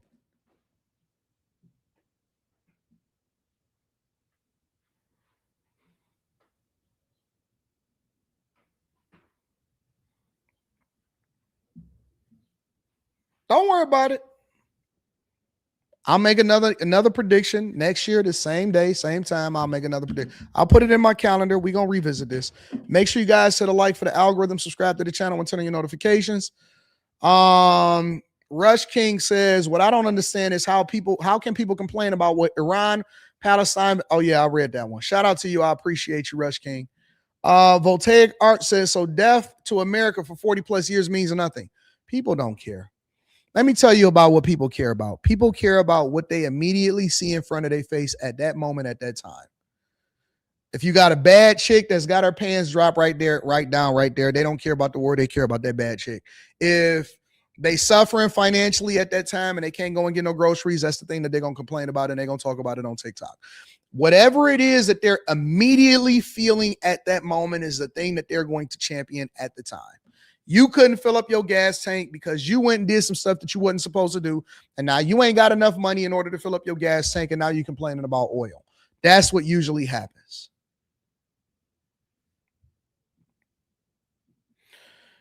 Denise Martinez, what up? Denise says, I say let him work. He has a plan. Take your time. Do what you're going to do, Trump. Make sure that you execute perfectly and do what you're supposed to do. Ace Flex Fitness says, Trump, a.k.a. Nino Brown, Megyn Kelly, I never liked your A anyway. I think Megyn Kelly is a good content creator. I just think she switched up on that one. Cutie Executive Emily says, most of these people are turncoats and Judases. The world only respects strengths and actions. We are winning, and the people that don't understand have no skin in the game and will remain stuck. Carrington, these are the same people that said that Russia should be winning the war, that Russia is winning. The same people that said that America is losing is the people that saying that Russia is winning. Russia ain't got it. Did you see the suffering that they doing to the soldiers that are defecting away from Russia? They punishing and they destroying their own people. And these are some of these same people that's in the chat right now are the ones that was saying that Russia is winning the war. Russia has been losing the whole time. They don't even have no more people to send over there to die for them. And they saying that, no, Russia got it. Russia threatened the United States of America. Russia can't even do what they got to do against Ukraine. Russia was stealing oil from Venezuela. Russia was leaning on Iran to teach them how to make some drones because they ran out of artillery and bullets. And they ran out of people. Russia is still in a war with Ukraine based off of pride. They're not even in the war no more. They just there because they just don't want to say, you know what? We wasn't able to do what we thought we was going to do. And we just going to keep on going. They're there based off of pride. They're not even there based off of anything other than pride. Oh man, Russia is tough. Tough on what? They was complaining because they had Ukraine blowing up stuff close to the Kremlin. Hey man, y'all getting too far close to our capital. You better stand back or we gonna send some more soldiers. They just out there. They there because they there. Ain't nowhere like the U.S. Ain't nowhere our military too strong. Our technology is too great. Everything is too awesome. Don't mistake it. Don't get your britches all up in a bunch. Don't think for 1 second that it's anything other than us versus everybody. Even when we say we got partners. Sitting there talking to me about Russia.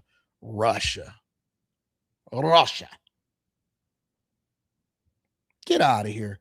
Carrington Love Jr. says, Anton, if you knew what Trump has done to the federally funded healthcare alone, you would see, like me, that Trump has destroyed life. What Trump has done to federally funded healthcare alone, you would see, like me, what Trump has destroyed, that Trump has destroyed life for many people and businesses. Now, abuse of military power at American expense. Okay, well, what exactly does that do? What did he do to healthcare alone? Tell me what he did to healthcare alone. Dark Spartacus says, it's like when I'm right, I'm right. When I'm wrong, I could have been right. Are you talking about Terrence Howard in the 50s, Get Rich or Die Trying? So I'm still right because I could have been wrong. Carrington Love Jr. says, fraud, waste, and abuse is reducing the payouts is reducing the payouts go to healthcare providers to take care of your grandparents and your sick children. It's not sending $10 million to LGBTQ organizations. He's good. Oh, okay. So he's actually doing a good thing.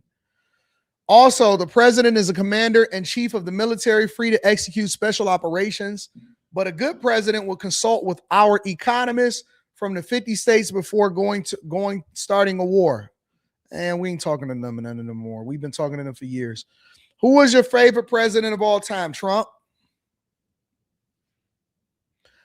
Shout out to Sean. Trump?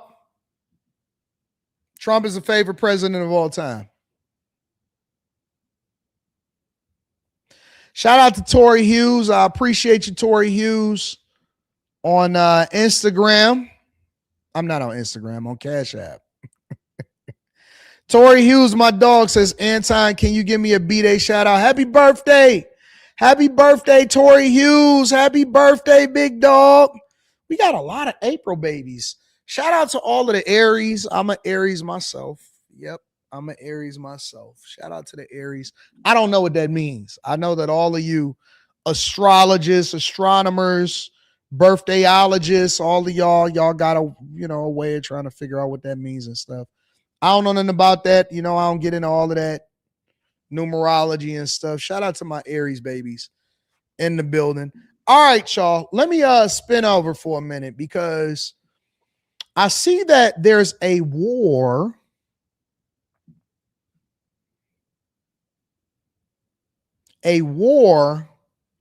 happening in a sports arena. Now, I've largely stayed away from this. And I don't understand it, right? I've seen Matt Barnes going back and forth with Stephen A. Then I've seen Pat Bev going back and forth with Matt Barnes. Let me move over to Jason Whitlock. This is what Jason Whitlock dropped yesterday on his platform. Rename your podcast All the Woke. That's all you're doing. It's not about smoke. It's about woke. This little fake feud between Matt Barnes and Stephen A. Smith. It's a work. This is WWE. This is a woke mirage where they're trying to build up Stephen A. Smith's reputation as a tough guy. We've got a badass over here. And so Stephen A. Smith responds to Matt Barnes criticizing him about his comments over Memphis and LeBron James. You understand the bullshit you're talking and what that can do to the black community? We all used to have a lot of love for you, bro, particularly me, because you looked out. But we're not going to forget the bullshit you on right now. And Stephen A. puts together a tough talking video. I ain't scared of none of y'all. I'll come on your show. And he does it in his dramatic General Hospital. All right, so let me back up for a minute. Let me go over to Stephen A. addressing Matt Barnes.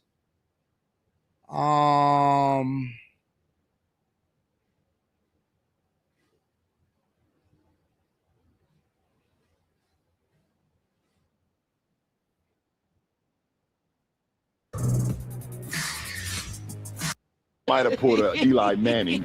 I had to say at the time was going on the stage during Super Bowl off of a diss track about your ex is showing the ex energy.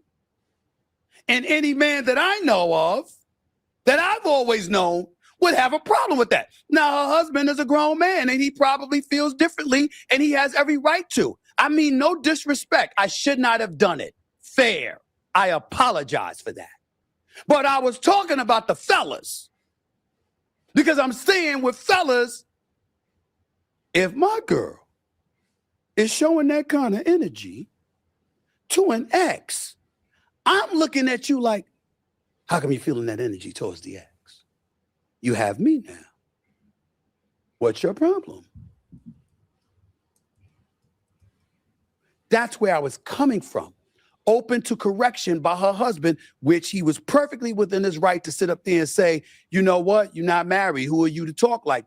I got it. So now you got Stephen A. responding to Matt Barnes, and then you got Matt Barnes doing multiple different live streams or multiple different videos where he's checking Pat Beverly for what he said with D Wade, and they going back and forth. Stephen A., I don't really have a rebuttal for anything you said the last 2 days because none of that shit moved me, bro. I think the proof is in the pudding. You know, your route and how you got to the top, and my route and what I'm building, people see it. People respect both sides. And I'm not really here to beef with you. I fuck with you. And I'm not here to respond to other clowns that feel like they want to, you know, throw their name in the mix. But I'm going to leave you with this, bro. I think I met you in 04, 05 when I got traded with Webb to Philly. And you were AI's guy. AI's guy. Super solid. And this is when I wasn't playing. You would always show love. You would say hello. Very cool. Very down to earth. You were the go-to guy before social media. Guys confide in you. You know where a lot of bodies lie at on both sides of the fence. You were a guy that we guys in the NBA turn to. You know, fast forward, my career gets going, and it's always respectful every time we see each other. And then come to the end of my career, I'm jumping in the media space, sign a deal with ESPN, and you're open arms, open book, phone number, questions, whatever, show super love. So I never want to seem like I'm not appreciative to how you helped me in this space and how you helped a lot of athletes in this space. You've helped a ton of people, and you're at the top as far as this sports shit goes. But I remember after that shit, us getting closer and just talking more and really talking business. And I remember all the smoke was already up and running. And the production company I just launched, and you were talking about launching your own company, launching your YouTube page. We talked about doing shit together. Then I want to say the following summer is when the big ESPN deal hit, if I'm not mistaken. You were telling me about the Sirius satellite deal you got and that bread. And I was excited, bro. Like, looked up to you. You keep raising the bar, do your thing. I'm following you. And then I kind of start seeing you settle in with these new deals and new money. And I start seeing you on Fox. And I'm like, damn, bro's tripping. So you got that happening. And then I seen Pat Bev. Hold on, where Pat Beverly?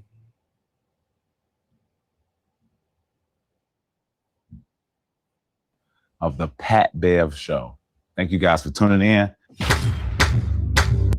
and kind of merge. I think that's good for the fan base. I think that's great. Getting kicked out for it.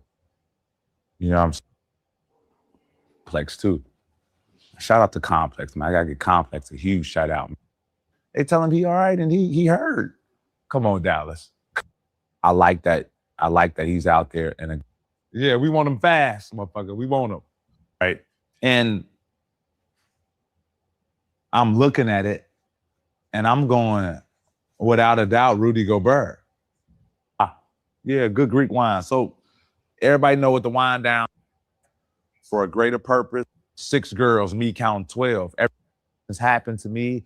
Best friends dying. You know, like any people know my story. I put myself in debt, like going to the NBA. I enjoy this time of like having options.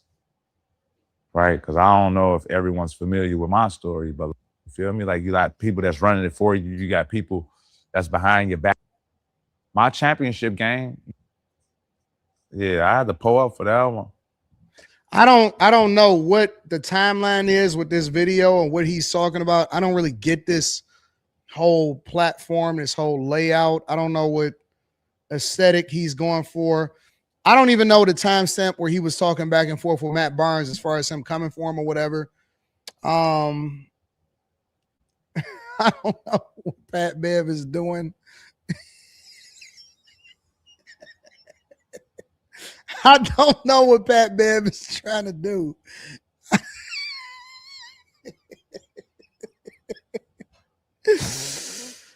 Oh, man. I don't have no comment about it either way. And then you got, obviously we know about Cam Newton got thrown into this. And then I'm looking at the Speak Easy podcast where the guys on that is jumping in. And Emmanuel Acho, he got a bunch of stuff to say about Matt Barnes and going back and forth. To the last couple of topics of the day. Uh-oh.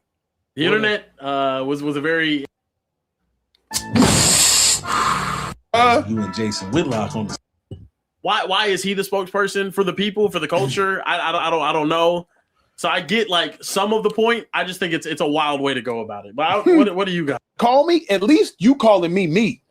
Matt, who are you for real? Because Matt, you not really like that. I know you, Matt. You a good, kind, gentle dude. Why are they in it though? This is what I'm trying to figure out. Why is Emmanuel Acho involved in something? I didn't even hear nobody say it. Now, y'all can correct me if I'm wrong. I didn't hear nobody say Emmanuel Acho's like really getting at him like that. Why do he feel as though he's inserting himself? I don't get this part, right? I genuinely don't. What am I saying in this whole thing, right? What am I saying? Because I'm not about to watch every single. I've been catching them. I seen what's my man name? Matt Barnes, homie that hosts All the Smoke with him.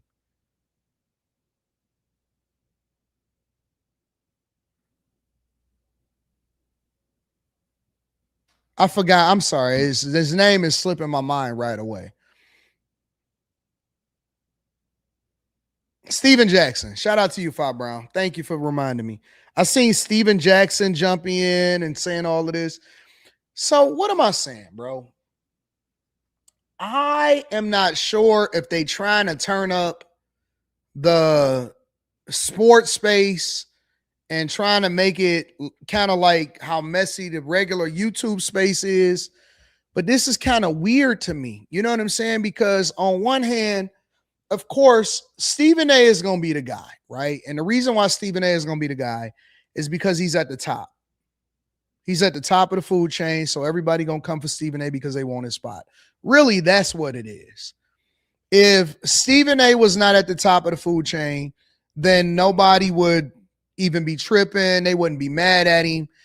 And I've seen multiple people, including Matt Barnes, you just watched it yourself, say how much Stephen A showed him love and pulled up on their podcast and held him down over at ESPN and all of this. So Stephen A is going to be at the top of the food chain. Now, Stephen A and Jason Whitlock seems like they've been clashing for a long time, right? Maybe I need to better understand something. Hold on, let me see something.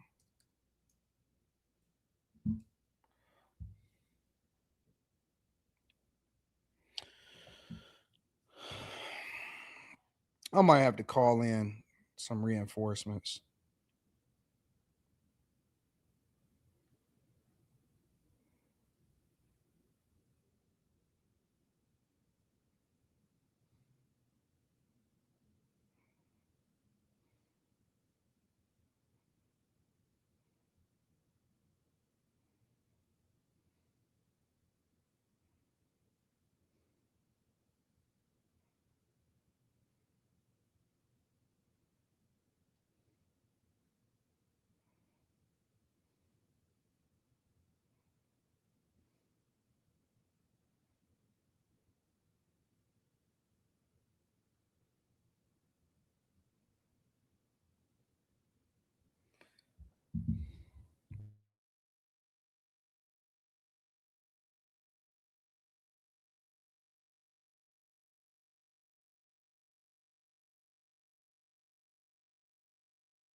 I had to unmute myself.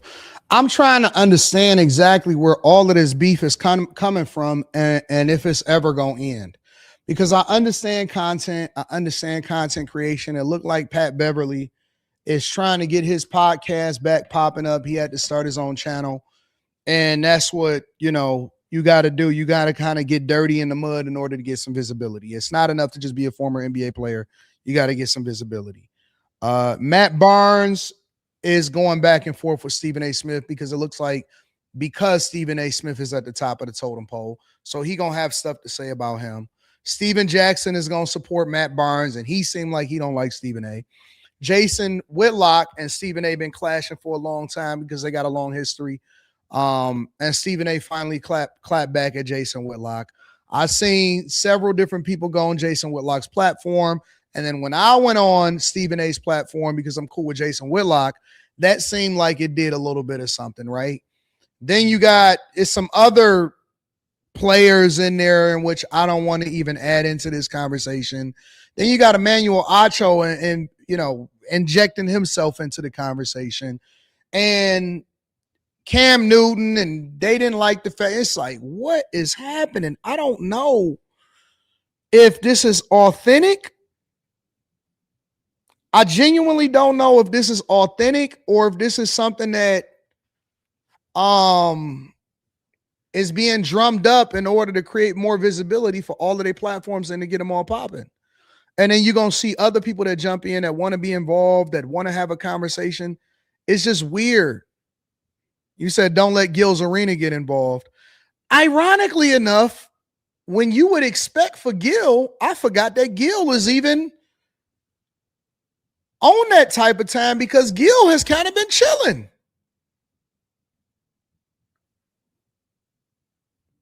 Crazy. Gil, I haven't seen Gil. I might have to call Gil. I haven't seen Gil get involved in none of this stuff either. Gil has kind of been focused on Gil's Arena. He kind of been focused on basketball, kind of been focused on, from my optics, he been kind of focused on the things that he been focused on, and he ain't been tripping about it. He ain't been tripping about it. Shannon Sharp has been kind of like chilling. Y'all said people that got legal issues has been sitting this one out. Y'all said people that got legal issues, open cases or civil suits, they've been kind of sitting this one out and kind of just taking a back seat.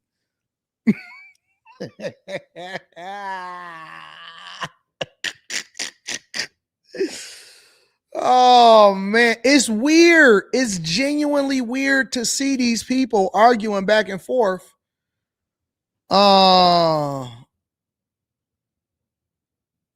And going back and forth. Honestly, it's so weird. It is so crazy. I don't get it. I don't understand it. I don't think that this let me break it down and how I think it affects other people, and then I'm gonna move on to the next subject.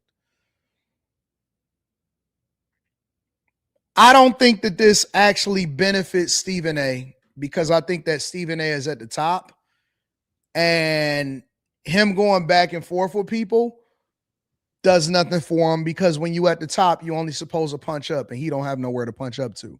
I think that Stephen A has already solidified himself in the sports world. He's already controlled the sports world for a long time. And now he's getting into the popular culture world and into the podcast world. And so that is what's taking up the majority of his time. I don't think he's even as focused on sports as he is on popular culture. All right. So I don't think that this affects him in a positive or a negative way. Stephen A is Stephen A. Jason Whitlock, I believe that it brings more visibility to him.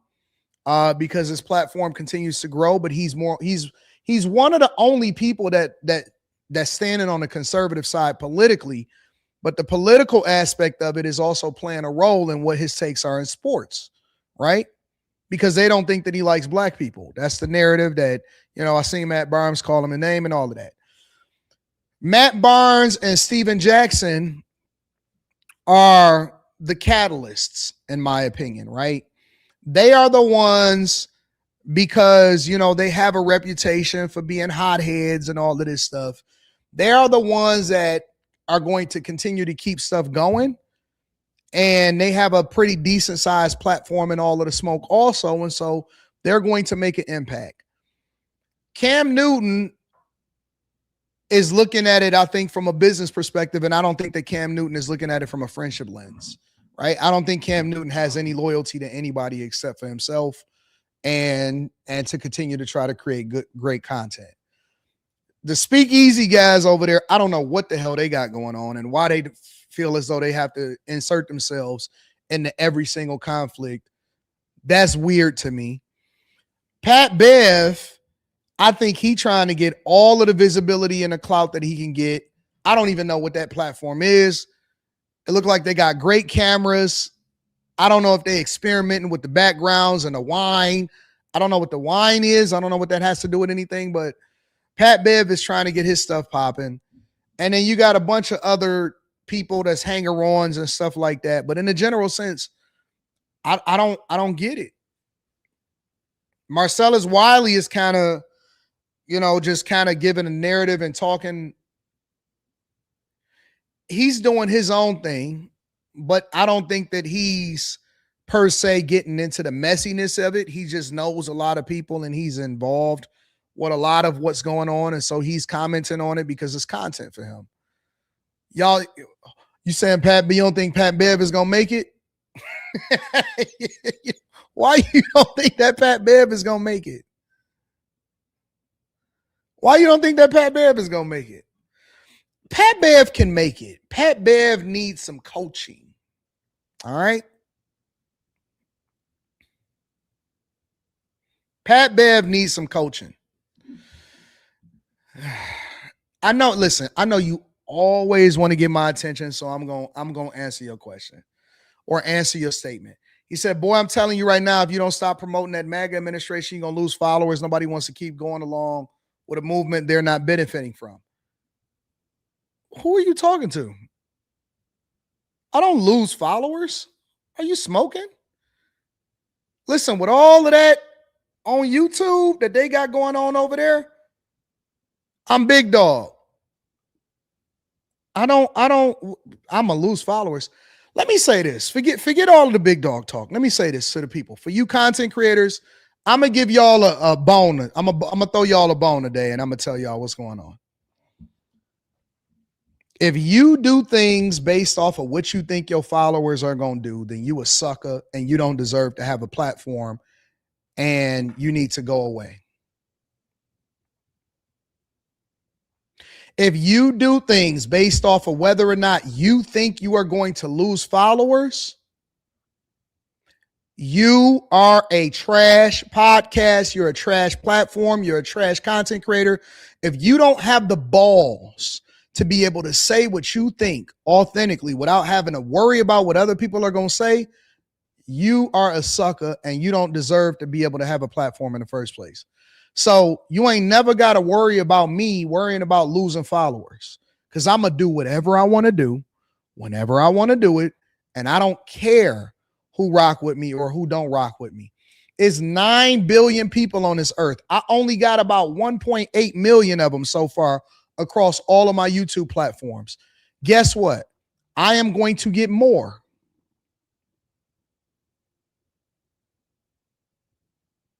But you think that because you may have unfollowed me, that's the end of the conversation?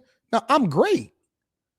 And greats always continue to win. I'm a win no matter what. I'm a winner. That's what winners do. They keep winning. And part of what it is that I do is I have civil discourse to where I'm not looking for everybody to agree with me. I want to have good conversations. And so I don't care if you disagree. I don't care if you liberal. I don't care if you're not MAG. I don't care if you are MAG. I don't care. I'm going to say whatever I want to say, whenever I want to say it, and then I'm going to let the chips fall where they may. Guess what? You've been on my dick the whole time and you never left. You in every chat. You on Room 9. You on After Hours. You on the Anton Daniels channel. You come over here to the Millionaire Morning Show. You disagree with everything that I say and you subscribe to every platform and you still on my dick. So if I'm using you as an example, then how come you ain't left? Why you still talking so much? You know why? Because you rock with me and you love me and you learn from me and you want to be like me and you look up to me and you want a coaching call. And I love you for that. Stick around, bro. We ain't got no problems. Stick around. I love you. You ain't went nowhere, so what makes you think that they gonna go somewhere? You still here. Shout out to you, big dog. I love you. You one of my biggest supporters. That's the perfect example. How you gonna warn me about other people leaving and you still here?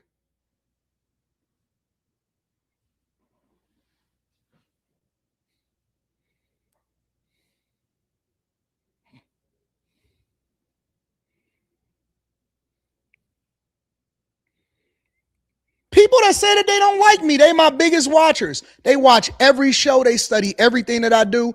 They all up my butt crack. They want to know who I'm talking to, where I'm going to go next, what kind of car I got, how many features is on it. Do it got a leather steering wheel or is it Alcantara? They want to know what I bought. They want to know how much money I got in my bank account. They want to know what holes I'm busting down, if they married, if they not married, if I'm going to the game tomorrow. Bro, ain't nobody going nowhere. They love me. They love me. They adore me. And without me, they don't even make no money. They got to watch me because you got to study. It's almost like reacting to a reality show. Like, instead of reacting to Love is Blind or any of that other stuff, they react to me. I am the ecosystem. They download all of my videos. They go through and see what I'm going to do. They like my bad kids. They're rebellious kids. They the kids that say, I'm going no contact with my parents. But they watch all of your stuff still.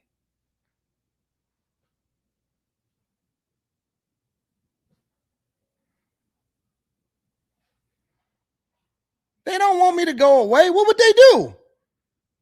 What would they do? What would they do if I went away? They would do nothing. They would fall. They would absolutely crash and burn. There is nothing else to talk about. I am the algorithm. Anton Algorithm Daniels. That's my name. Honestly, I'm going through a legal name change. Anton Algorithm Daniels.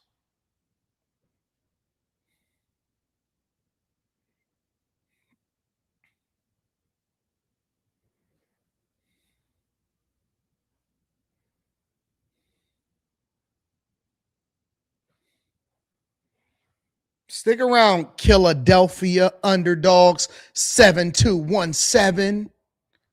I know you love my style. Pay homage. Bow down to the king. Make sure you guys hit a like for the algorithm, subscribe to the channel, and turn on your notifications. And guess what, guys? Even in that derailment, I never cursed. I never cursed. I deserve a round of applause.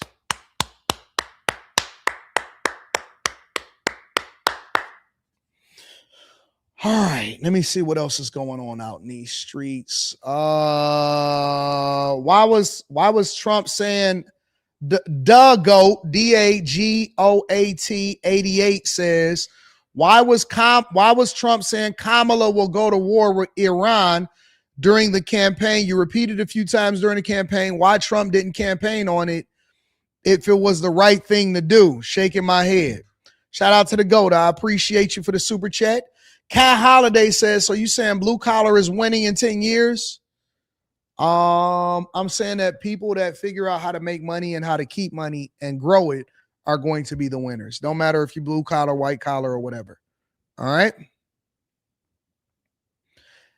Mentioning my member, that's not cursing. We all have penises and vaginas. They supposed to be teaching that in school too. Right?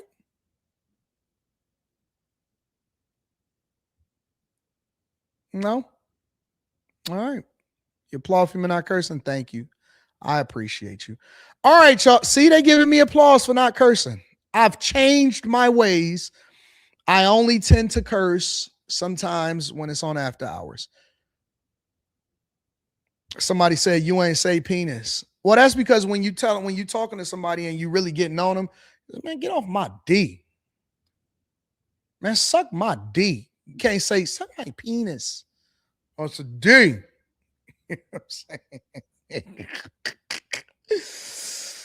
Oh, all right, what else is going on in these streets, man?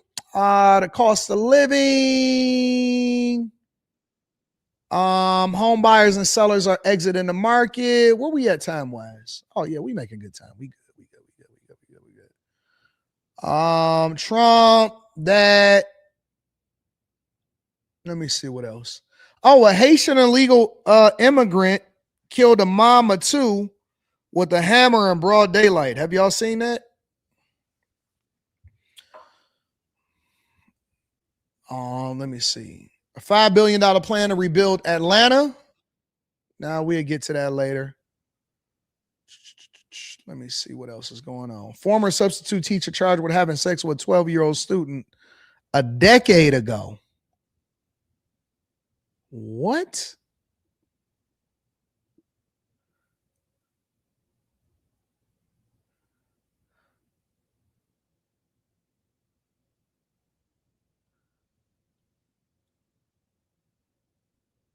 Jesus.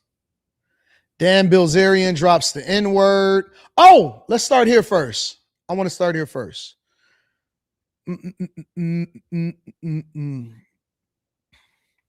Make sure you guys hit a like for the algorithm, subscribe to the channel, and turn on your notifications. This is a good one. With an unpaid $450 tab. Tonight, a Tomball nail salon is out. We begin this evening with an unpaid $450 tab. Tonight, a Tomball nail. Before we even get started, the context clues are there. Do you see them? Let me show you the context clues. Let me rewind it a little bit.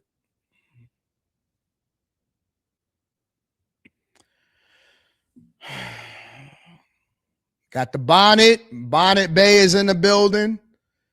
They usually gonna have a Hyundai or a Nissan, right? Either have an Altima or an Elantra. Now, let me be very clear, y'all. Having an Altima or Elantra does not make you a hood rat. All right. Those are good cars. Any car that you are able to get you to and from your destination is acceptable.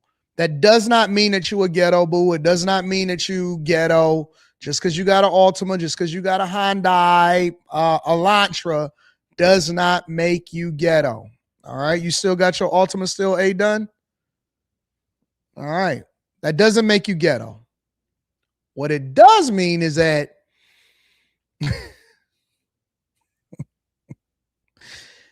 but it doesn't disqualify you either, because those are the cars that they took. It's almost like I have a Hellcat, right? I got a Challenger Hellcat. I love it. It's a great vehicle. I like driving it. It's awesome. I'm not a YN, but it doesn't mean that the YNs don't like Challengers and Charger Hellcats and Durangos. You see what I'm saying? So it doesn't make you that, but it doesn't mean that you driving it when you roll the window down that it's a possibility that you might be a YN if you behind the wheel. All right. So Altimas, Elantras, those type of things, it doesn't mean that you ghetto, but it means that it's a possibility that the person behind the wheel might be ghetto. You get it?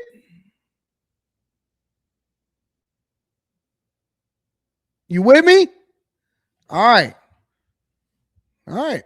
Now that we all on the same page, let's get back to talking about what's going on here. Tonight, a Tomball nail salon is out hundreds of dollars after two customers spent hours being pampered and then just walked out. Walked out. Police now trying to track them down. Michelle Choi speaking exclusively with the owners and explains how businesses can protect themselves. Yeah, employees here at La Dulce Nail Spa tell me those two women actually sat in these two chairs getting what they call top-of-the-line services. But when it was time to pay, that's when they say things quickly escalated. Yeah, so they were sitting here, number 8 and number 9, right here. Owner On Lee says last Thursday, two women. Wow, that's a really, really nice place. They spent a lot of money. Ooh, you got money. You got money. They spent a lot of money on those chairs. They spent a lot of money on the designs, the mirrors, the lights. You got money. Okay. You sick of it, Danita? Well, get used to it, because this is why they stereotype people and they say, nope, nope. No, Slimmy, it's the Elantras too. I've seen them in the Elantras. That place is beautiful. It's gorgeous. They got some of the same traits that I got in here. They got the marble wall. They got the marble wall with the TV in it. You see mine's in the background? Must have had the same designer. They got the Versace lining on the floor. They got the plush chairs with the quilted seats. They got money. Yeah. Yeah. Got money, money, money. It's not just about the materials, J. Ben. It's the labor. It's a lot of work that goes into this stuff, bro. It's a lot of work. Listen, it's expensive to open up a business. It's expensive to operate a business. You got to pay rent. You got to pay workers. You installing stuff. You putting all of this capital investment, everything. It's not cheap. Walked in, sat down, and asked for a manicure and pedicure each. Look at them. Ghetto. They get everything that the top of the service can get. Racking up a total of about $450. But when it came time to pay, he says one woman claimed she needed to grab her credit card. And one girl walk out the car first, and then get the car ready to turn around right here. And then one girl ran out from the store. Outside security cameras capture that moment, showing a woman on the phone quickly walking. They got on slippers from the house. Those are the house shoes, the big house shoes. They're the ones that you wear around the house. Out the front door, and several employees running after her, trying to stop them. I was shocked at first. I never thought it was going to happen here. Cell phone video captures what happened next, as that same woman tries to get into the car from the passenger side before climbing into the back seat, and the car takes off. The owner says at one point the driver allegedly threatened to hurt his employees. My employee, they were shocked. As a small business owner, Yeah. how upsetting is this? It was very upsetting for me because, we work hard for this. In this Tomball area, it took me over a year to open.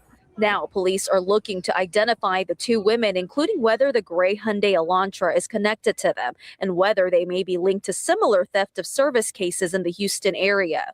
Tomba police say there are steps businesses can take to protect themselves, including requiring payment up front, keeping a card on file, requiring ID, and using an electronic sign-in system. But you know what the problem with that is? Is that the ladies, they get upset at that. They're going to say, oh my God, I can't believe it that you targeting me. Are you doing that to any of your white customers? Are you doing it to any of your Korean customers? Are you doing it to any of your Asian customers? Are you doing it to her? Are you doing it to him? I bet you didn't require for her to put a payment down or to put a credit card down. I'm reporting this. I'm going to record this. See this? They discriminating against me. It's a lose-lose situation. It's a lose-lose situation. It really is. Because now they basically, and let me tell you what the worst part about it is. You know what the worst part about it is?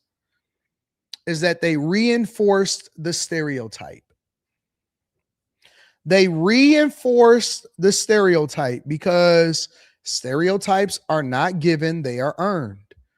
So when we have to go into a place and we have to say, you know what? I want a service, or I want a steak, or I want this, and I want that. And they say, hey, can I see your ID? Or, hey, you have to put a card down in order to hold a tab, or this and that, and so on and so forth. I can't argue with them. All I can do is say, you know what? Okay, well, here it is. And it's not because of me. It's because of you. It's because of you, your ghetto friends, and your culture. That y'all continue to run out on the bill. You come in with your bonnets. You come in with your house shoes and your pajamas on. You have kids out of wedlock. You do whatever you want to do. And then you get there and you complain on social media about how the culture, oh my God, they're racist. Everybody's racist. Everybody's racist. The system's set up against me. Racism. And if I don't agree with you and if I hold you accountable, I say, you know what? No, everybody not racist. Sometimes it's just you. Sometimes you're not doing what you're supposed to. Oh my God, sell out.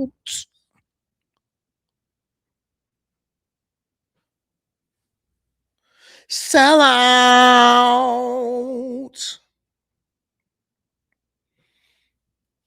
I can't believe you're talking about it.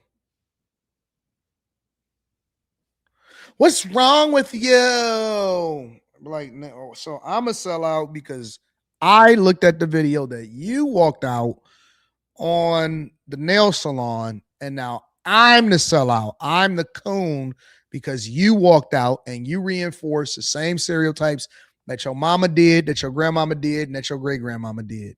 No, you just ghetto and you were just a hood rat.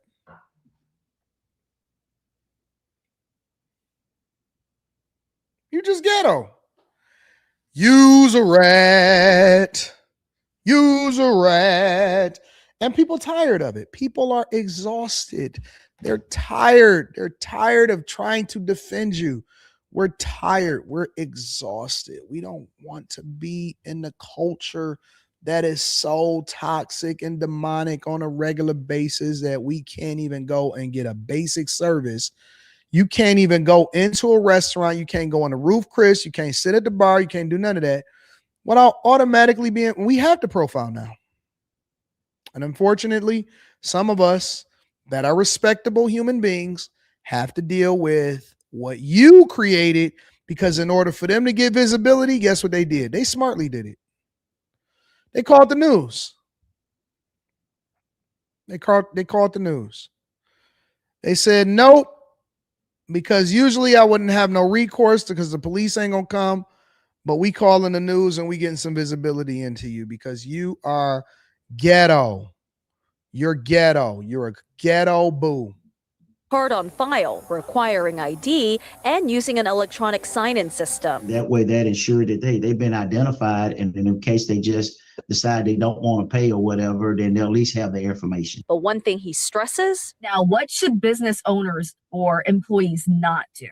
Never, ever try to stop people that's fleeing from your business. It's too dangerous and it's too big of a risk for your safety. Advice Lee says he now shares with his staff. Even though law is one point, but the safety is another thing. You know, that's the most important thing. If you recognize those two women, you're asked to contact Tomball Police. Yep. They're going to be, I'm going to do a separate video on this. They're going to be contacted. But again, it's unfortunate. Let me see if I can get them on there. Again, let me get them up in HD.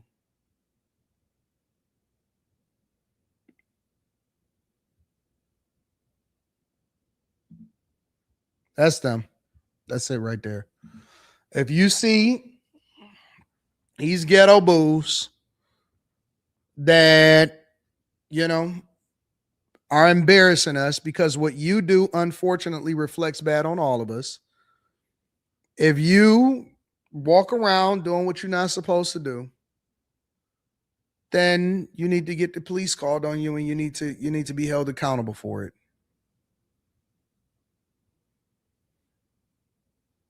So disrespectful. So good, so hood, so disrespectful, so ghetto.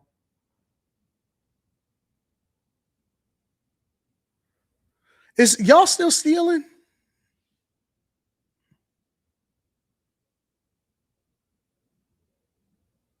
Are y'all still stealing? Y'all know stealing is played out, right? Theft is played out. Going into places, small businesses, stores, and getting services or getting things that you're not paying for is played out, right? Getting free meals, all of that is played out. I'm not sure that it was ever in, but it's definitely played out.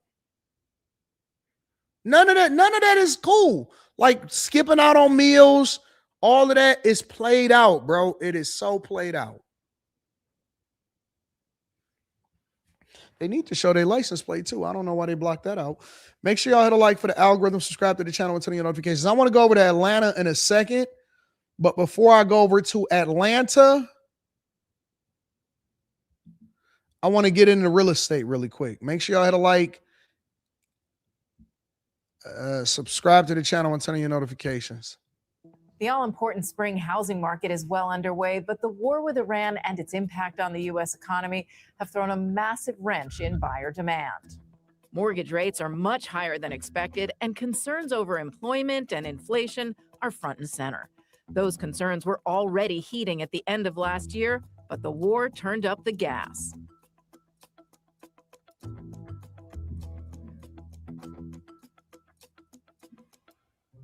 Buyers are more concerned about the economy and mortgage rates than they are about home prices.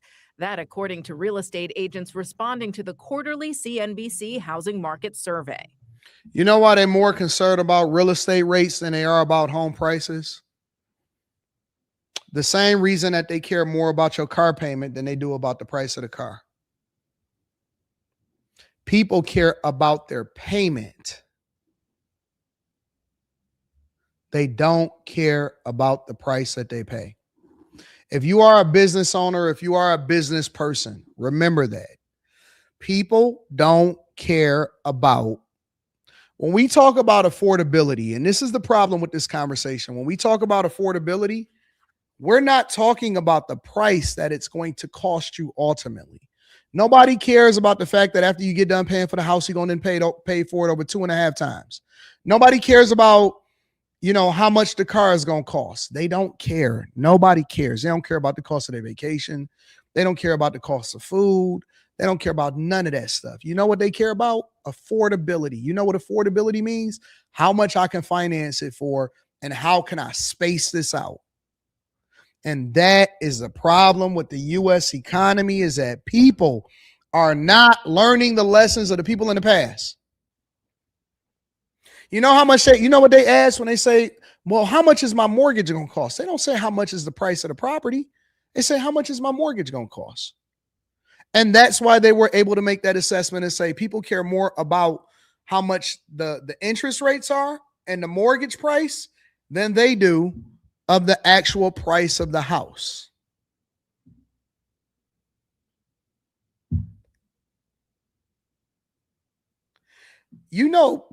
That's the real trap in life. The real trap in life is how much you are paying and what your lifestyle is trying to be like. That's the real trap.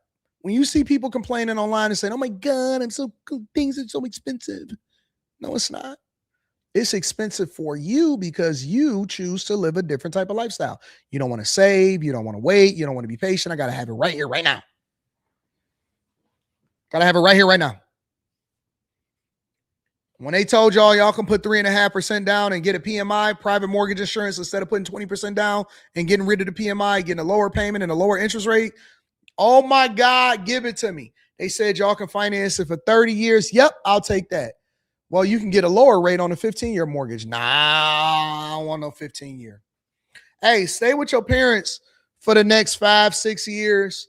Stack, save your money, and pay cash. Save my money. I'm not talking. You think I'm about to be staying with my parents? I need freedom. Freedom to what? Go and get some more debt? Sit down for a second and just, focus on your education. Do this, do that, whatever, blah, blah, blah. No, I ain't doing that. I gotta go to lifestyle. That's why y'all go to out-of-state colleges a lot of times. Y'all go to out-of-state colleges because you're more focused on the lifestyle and what you think the experience on that campus is going to be, instead of being more focused on the education. You're not there for education. You're there to have fun. You there to party. Nope, it's not just black people. Everybody do it. White people, black people, they all do it. They all in the same spot, in the same space, in the same boat, doing it all at the same time. That's what they do. That is what we don't have. I've been saying this. We don't have a shortage of housing. We don't have any of that. We have an affordability crisis. An affordability crisis. That's what we have. Just 9% of agents said their buyers were most concerned about home prices, a sharp drop-off from the previous quarter's 18%. This, even as nearly twice as many agents reported home prices rising in Q1 versus Q4. The economy led, even though mortgage rates during the quarter jumped sharply from a low of 5.99% on the 30-year fixed the day before the war started to now around 6.6%. They're fearful of the war. They're fearful of gas prices, their job security, with all this news lately about AI and AI taking over work, that kind of thing. Affordability is playing heavily into why more buyers are leaving the market. 19% of agents reported that, compared with just 11% at the end of last year. More than half of agents also reported at least one contract cancellation. You're just seeing buyers that were on the fence and deciding to buy are now on the fence and going the other direction, saying, I'm not going to buy. As buyer demand drops, homes are sitting on the market longer. 31% of agents reported that their listings were on the market for more than 6 weeks, compared with 26% in Q4 of last year. We just had one recently where they wanted what they wanted and they wouldn't come down to a price that the market could bear. And so in the end, they just pulled it off the market. We've got another seller right now that we've had 2 decent offers, and he just refuses to take anything less than his full asking price. Sellers are now more worried about that wait time. Nearly half of agents at the end of last year said prices were their sellers' top concern.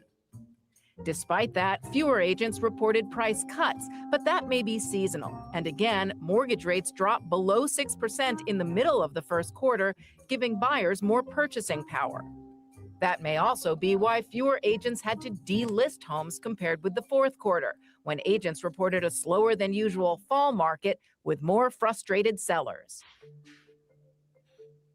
Even as concerns over the economy and interest rates rise, agents in the first quarter still said the market was either a buyer's market or balanced. That buyer's market share, though, did drop, which may be indicative of the new buyer headwinds, higher mortgage rates, and a weaker job market. And sellers are taking note. We've had 2 sellers. Let me tell you what else is happening. Let me tell you what else is really happening. So I'm building a new property, right? I actually went and took pictures of it yesterday. Talked to the contractors. It's beautiful. It's absolutely gorgeous. This is what the new property looks like. Literally, just took a picture of it yesterday.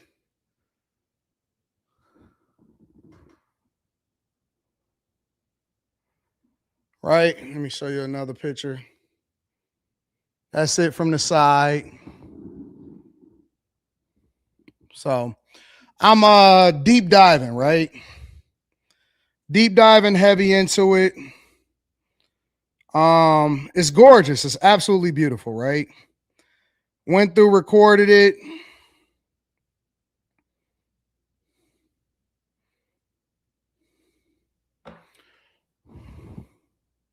That's the second floor before they started putting the roof up.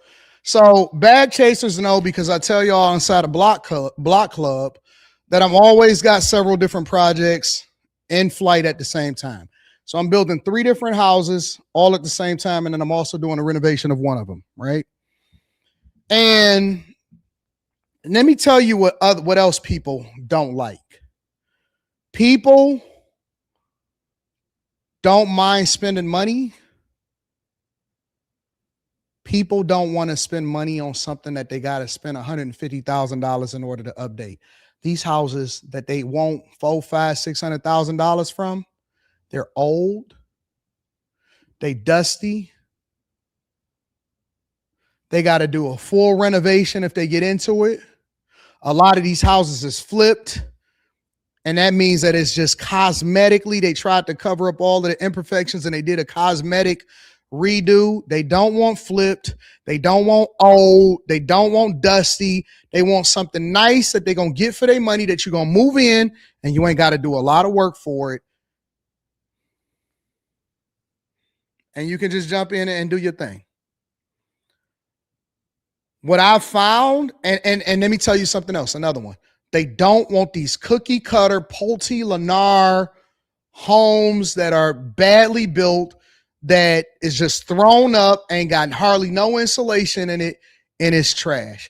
People are willing to spend an extraordinary, bro, when I went to the developer yesterday and I check on my properties and stuff like that, and I said, yo, you know, what's going on? What's the time frame? And so we talk, and he said, bro, people come by this house all the time, ask who's developing it, how can they get it, when is it going on the market, all of that other type of stuff. People ask that. The one that I just built, that other one that I showed y'all, that I finished, that I put online and stuff like that, leased out in a day. One day at asking. One day it leased out at asking. I could have sold that property immediately. You know why? Because people want nice, they want quality, and they willing to pay for what they want. And it's very rare. It's not a lot of you got to figure out where you fit into the marketplace. And you got to find your niche. Your niche may be better quality, take a little bit longer, spend a little bit more money. You're going to get a better customer. People want quality. I showed y'all the lease. I showed y'all inside of the Patreon. On the last block club, I showed y'all exactly what it cost me to build it. I told y'all what I leased it out for. I showed y'all, who the, customers, everything. I showed my receipts, right? And I got asking what I asked for it. But my point is that people want quality now. They don't want just any old thing. They want quality. They want good. They want decent. Somebody said you're evading a lot of topics when it comes to Iran. I cover Iran every day. You want me to talk about, so you want me to talk about Iran 24 hours a day, 7 days a week for the whole 3-hour show, 3-hour plus show? You want me to talk about Iran? The first thing I talked about is Iran. Iran. Don't you want to talk about other things? You want to talk about local things that matter? You want to talk about the housing market? I got an upcoming thing that I'm about to do right after this about how they spending $5 to $9 billion redoing Atlanta. Don't y'all want to do more stuff? Bro, I post 30 videos a day. What else you only want to talk about Iran, huh? Is that all you want to talk about? You ever been? You ever been to Iran? You got family over there? Jesus. Good gosh. Guess what? We got to talk about multiple different subjects. I talked about that in the very beginning of the show. I spent the first hour, 1/3 of it on Iran. Good grief. Ain't you Iran'd out?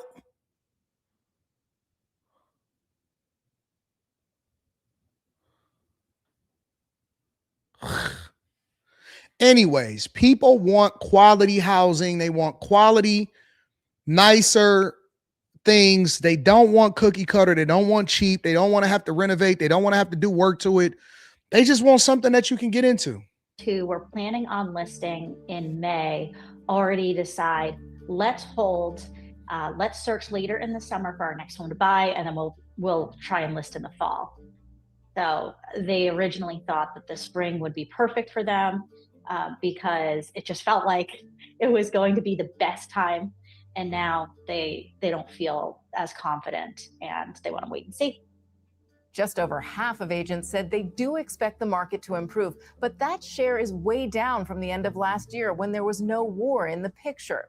More expected to stay the same as last quarter, which is significant given that. And let me tell you something else is happening. It's a lot of people out here with money that y'all don't realize got money. There's some people out here that got a bag. They got a bag. They got a bag. They got a bag. It's people that's buying houses cash. It's a lot of people that's buying houses cash. Everybody not financing. Everybody not broke. Everybody not tripping.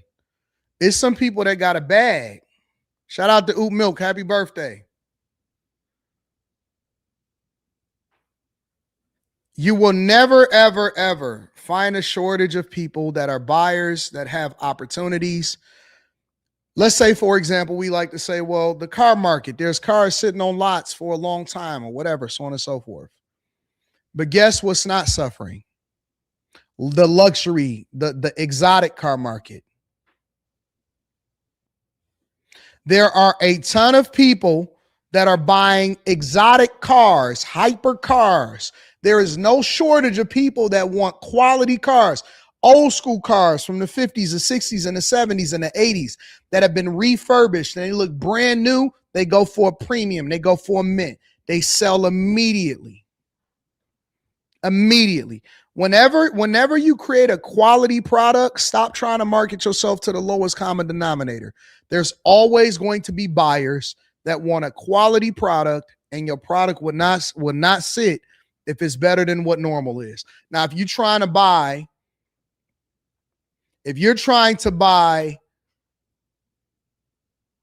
charge a lot of money for a subpar product, then that's where you're going to run into some issues.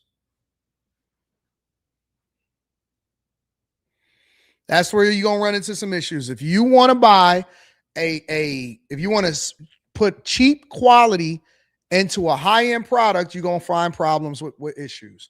Guess what never sit on lots? G-Wagons. They sell out immediately. Somebody says you can't pay me to buy a car that's newer than 2015. Well, good luck to you, because I want new cars all the time. I want cars that's newer than 2015 personally. I like 2026s, 2027s. Give me the new stuff. Give me the new stuff. It's this other article. Let me do two more articles. I'm gonna do more than two. Let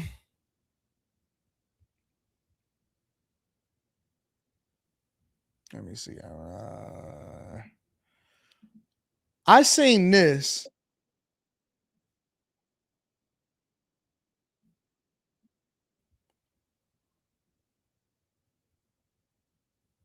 Did y'all see this?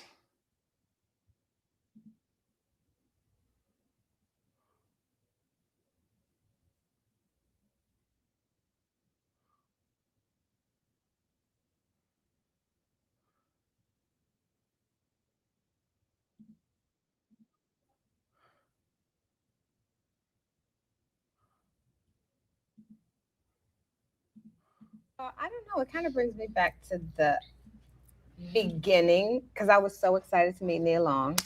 I was like, Nia Long, I love Nia Long. What about me? Sanaa didn't know, and Sanaa was mad because there was a dress I wanted to wear. There was a dress I wanted to wear, and I was like, I want to wear this dress. And they were like, oh, you can't wear that. Sanaa's wearing it. And then someone said she's going to look so beautiful in it. I was like, who's Sanaa? Like, where I can't wear the dress. And then I met you on the train. You might have been. And I didn't like you before. Have y'all ever seen this before?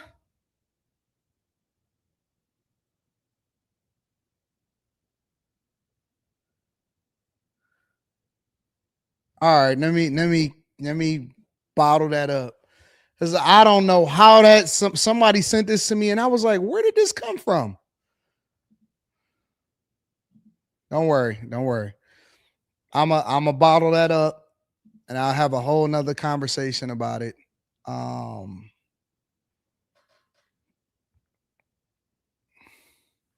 don't know where that came from. I don't know what that was released or whatever.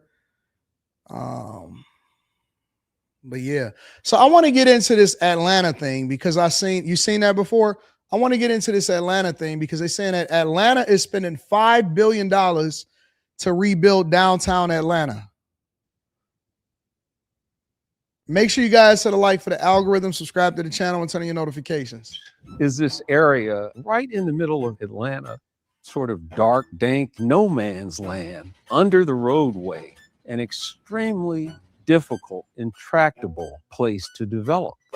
It's a $5 billion project. It really is going to transform downtown Atlanta. It was really ambitious. It just looked complicated. To even start to build one thing, you'd have to invest $800 million. You have to build these massive structures over active rail lines. Will people, in fact, come to downtown Atlanta? Tony and his partners only get that money if they perform. Atlanta, one of the most dynamic cultural engines in America. But as Metro Atlanta has boomed, its original downtown has been left behind until now. It's called Centennial Yards. We're building 6 million square feet. It'll be 1 million square feet of retail, 5,000 apartments, 500,000 square foot entertainment district. It's opening up just as the World Cup is coming here. With billions on the line, a global deadline approaching, and decades of failure behind it, Centennial Yards is the biggest gamble Atlanta has made on its downtown in a generation. I wish we were further along. The clock is already ticking.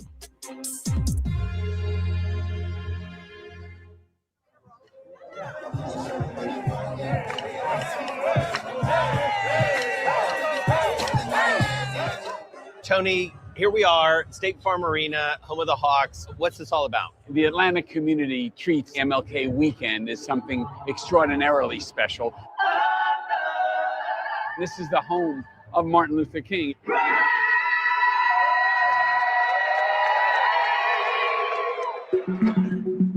Tony Ressler bought the Atlanta Hawks in 2015 for $850 million and hoped to turn a losing franchise into a winner. But bringing life back to the old heart of the city may prove to be an even bigger challenge. When Martin Luther King came back in 1960, I joined him in 61. We wanted to establish some kind of new world order where we could wipe out the diseases and stigmas of the world that divided us and build one nation, one city under God, indivisible, with liberty and justice for all. In the 1960s, Auburn Avenue anchored a thriving downtown Atlanta. Professional sports teams were turning Atlanta into their home at the same time that this place was becoming this sort of cradle of the civil rights movement. You know what? I'm looking at Atlanta, and as much as I don't necessarily care for the sassy culture down there in Atlanta, I will say that they are a lot smarter than Chicago. As crazy as that sounds, right? Atlanta is investing in itself because it understands, I'm being objective, it understands that in order to sustain growth, they have to continue to invest in itself. And you always need anchors. Usually the anchors is a football team, a basketball team, is something like that, right? And they generate more revenue by continuing to keep money inflowing, by investing in its infrastructure, continuing to build buildings. That is the way that you keep things rolling and running in Atlanta. So you got to give them props and you got to give them kudos for making sure that they bring developers and business people alike, along with politicians, to make sure that they continue to invest in Atlanta. Conversely, you see what's happening over in Chicago. And it is a sad, sad thing. It is so sad what is happening in Chicago, and that they are losing their team. They are running residents out of Chicago. They are ruining Chicago by destroying everything that the city meant. And instead of investing in itself, they decide, no, we just going to go ahead and run the Chicago Bears over into being the Indiana Hammond Bears. Similarly to what's happening here in Detroit. We brought all 4 sports teams right down in the center and in the middle of everything. Got everything popping, got development popping, brought GM, said, GM, don't go nowhere, and let me build you a new headquarters, and then we going to redo the place that y'all used to be headquartered at, and we going to make that a part of the Riverwalk, and we going to expand the Riverwalk, and we going to continue to invest in it. It's amazing how some cities thrive and how other cities fail or are on their way to failure while also having a $1.6 billion budget deficit. Now, here's the worst part of what's happening in Chicago versus what's going on in Atlanta. In LA, for example, as bad as that's being ran, right? LA is in the dumps, Karen Bass is trash, the whole thing, right? At least LA got good weather, and their proximity to the water is carrying them to where they need to be. Like, regardless, as much as people in California and Los Angeles suffer, they can't get enough of it. They be in other places, man. Oh man, I want to go back to California. If you ever sat and talked with somebody from California that's living in California their whole life, and then they moved for cheaper space, they are like dope fiends. Californians are dope fiends for California. It's something about it, that weather, the California, to live and die in LA. It's the place to, they love California. They can't get enough of it. They'll be homeless out there. They'll be in an RV out there. They'll be suffering. They complain, oh my God, they taking dumps in the streets. We can't afford it, but they be out there. In a one-room shack, sharing a space in somebody's backyard on the top of their garage. And they be out there. They be out there. Chicago don't have that. Same thing for Florida. People complain about Miami. Oh my God, there's so many chicks down here that got BBLs. They fake, they this, they that. I don't like it. And you know where they be at? In Miami. They be down in Miami. You know why? Because when you go down to Miami and you get on South Beach or North Beach, or you over in Brickell, it's different. Like the sun hit different. So if you are in the middle of the country or you in the Midwest or something like that, you're going to have to compete a little bit differently because your geographic location is requiring for you to do something different. Atlanta understands that. Atlanta is not down south. Like it's not the southern tip of Florida. Atlanta is not Los Angeles or anything like that. Atlanta is centrally located, but what do? They continue to market themselves and invest in themselves because in order to compete with the rest of the country,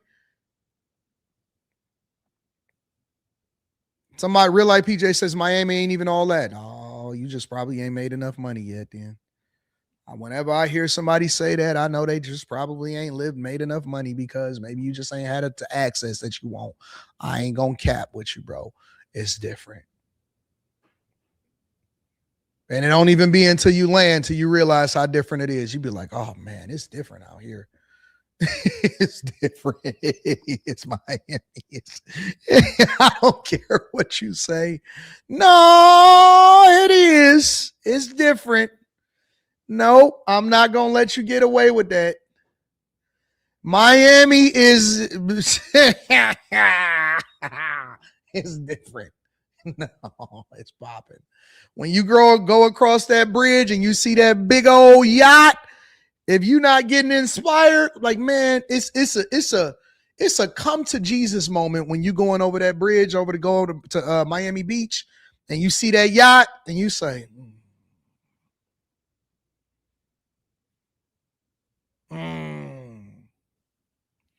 When it be 10 degrees here in the Midwest, and in Atlanta, it'll be 35, 40 degrees because they got a little bit better weather, but it ain't Miami. In Miami, it'd be 82, and the women have on bikinis. It's different, bro. It's inspirational. It's almost like, oh, I got to get this money. I got to hustle.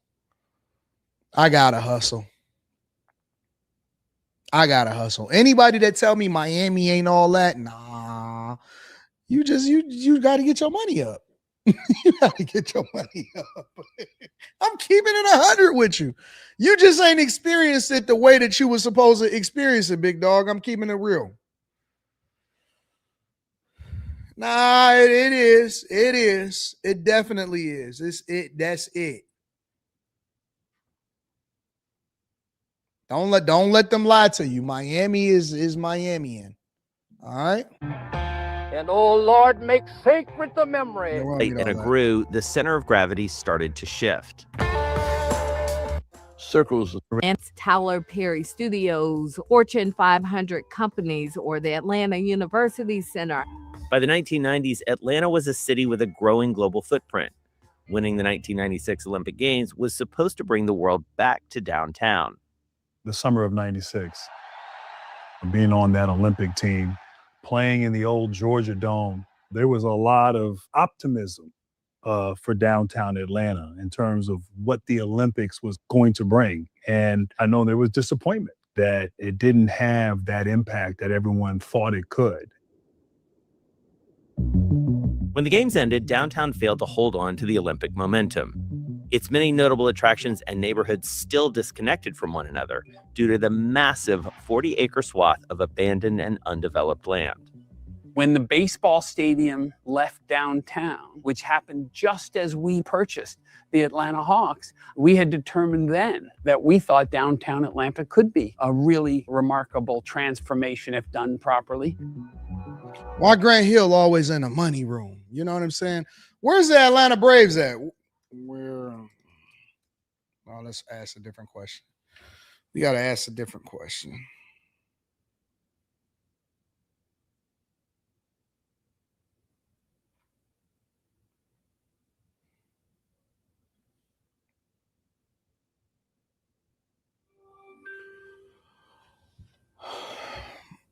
Does the Atlanta Braves play in Atlanta, or do they play in a city that's outside of Atlanta? They actually play in a city outside of Atlanta.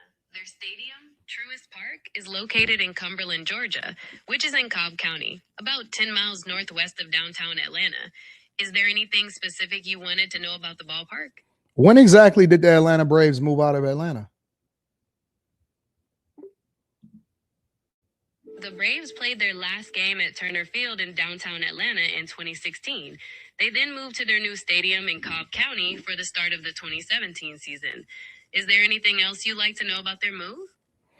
No, the Falcons. Does the Falcons play within the city, or do they play outside of the city? The Falcons actually play right in the heart of the city. Their home is Mercedes-Benz Stadium, which is in downtown Atlanta. Would you like to know something specific about the stadium? So who all plays in Mercedes-Benz Stadium? Because I know that does the Hawks also play in Mercedes-Benz Stadium? The stadium is the home field for the Atlanta Falcons and also for the Atlanta United FC soccer team. The Hawks, though, play at State Farm Arena, which is also downtown nearby. Were you thinking of catching a game or just curious? No, I was just curious. I appreciate you. Thank you, baby girl. You're welcome. I didn't know that. I didn't know that the Atlanta Braves did not play in Atlanta. Wow. So they're not coming back for a long time then, because if they left in 2016 and it's only been 10 years, they gotta make sure that they get the most out of the stadium that they're playing in now. Wow, that's crazy. I didn't know that. News to me. We had an appreciation that there was this rather large parcel referred to as the Gulch. I guess for the prior 100 years, no one had figured out what to do with it. The junction of railroads that gave downtown Atlanta its original purpose left an engineering puzzle that no developer had been able to solve. You have to build up to get its street grid. We estimate that costs $400 million.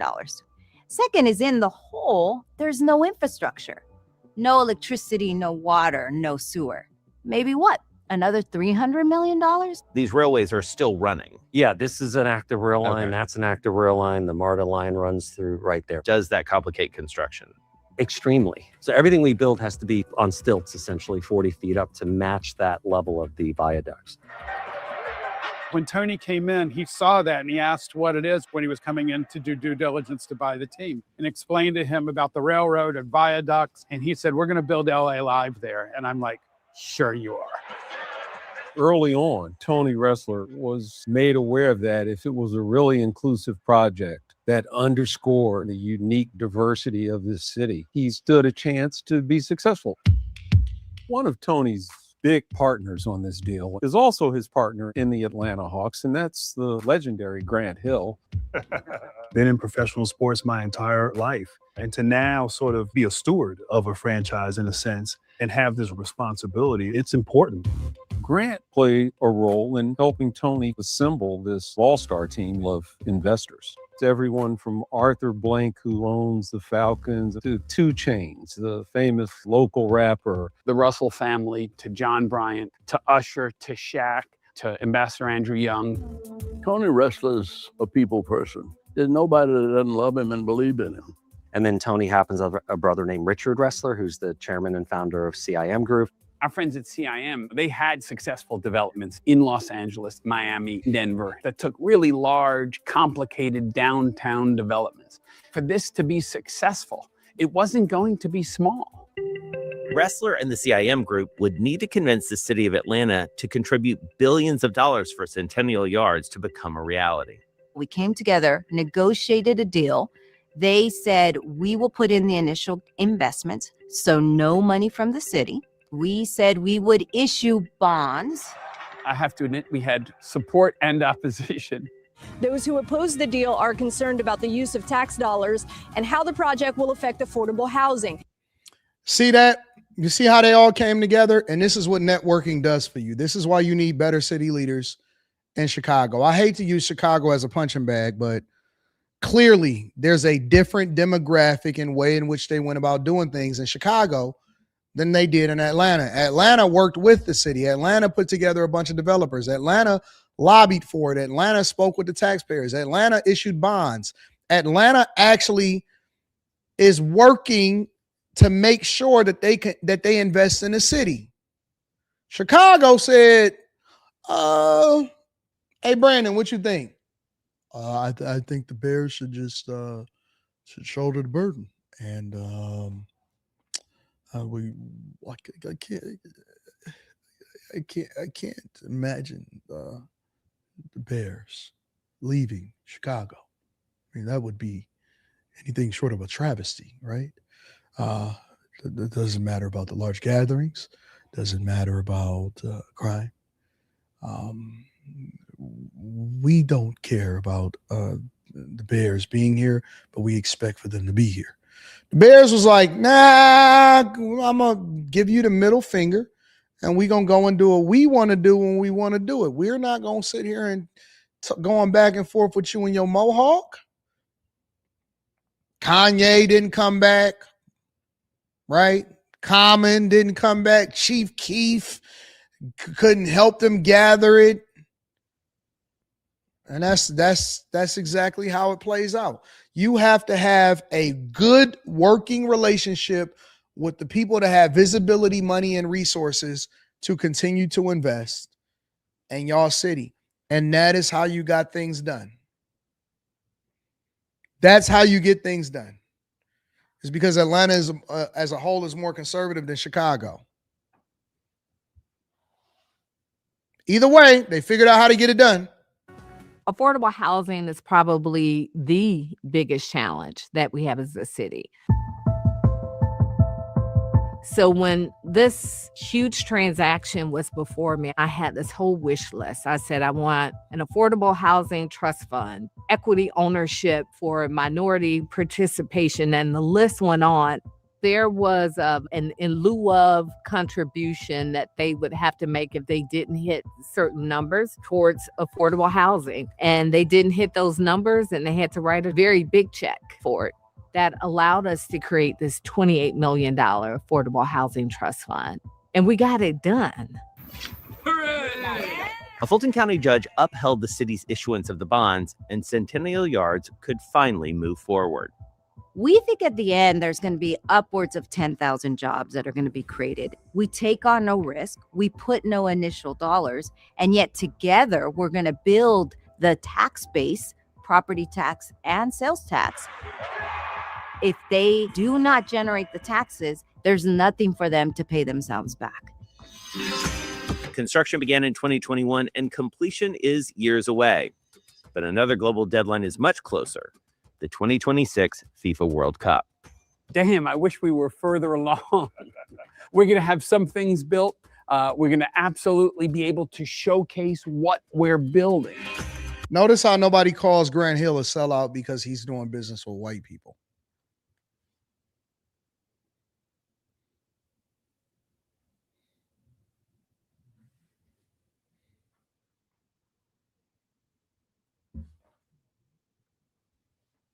Marcellus. Chilling. So listen, can I put you on a live?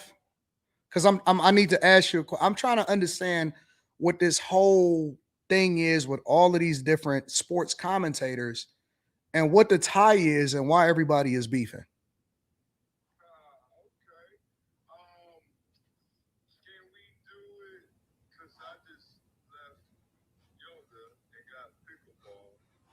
You do yoga?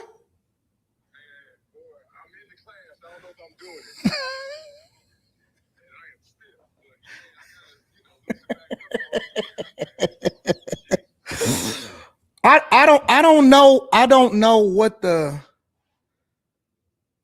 don't know why or who, because I'm looking at Pat Bev now involved.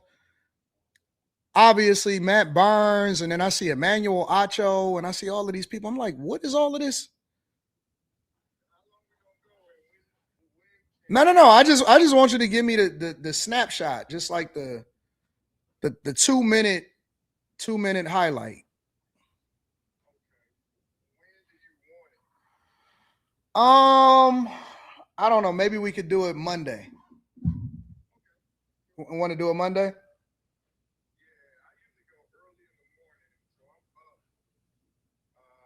Oh, by the time you done, but see, you on the West Coast though.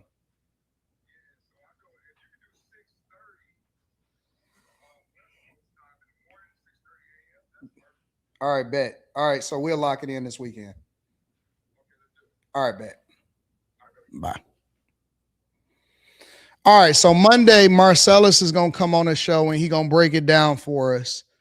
Exactly everything that's going on and how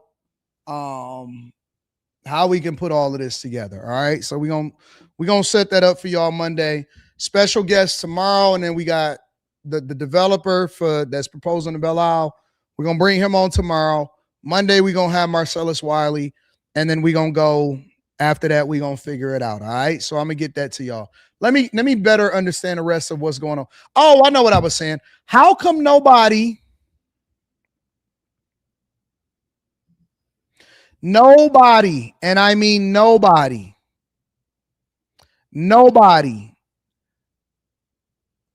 ever calls and says, and they shouldn't, because I think that Grant Hill is a good guy. Nobody ever says anything negative about Grant Hill and the fact that he does business with multiple different people, including white people.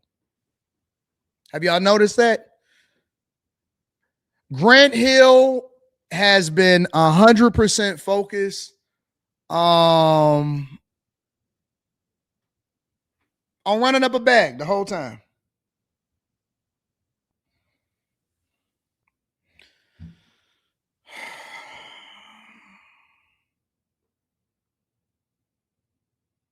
I'm sorry, y'all. I guess everybody is expecting me to be done right now. Hello. Hey, baby. I'm on the live stream. What do you need? Okay, I need the lady who gave me my car. You know, like the lady at BMW. What's her name? Or like, what's her phone number? I don't know. You might have to call up there and find out. You scheduling your car?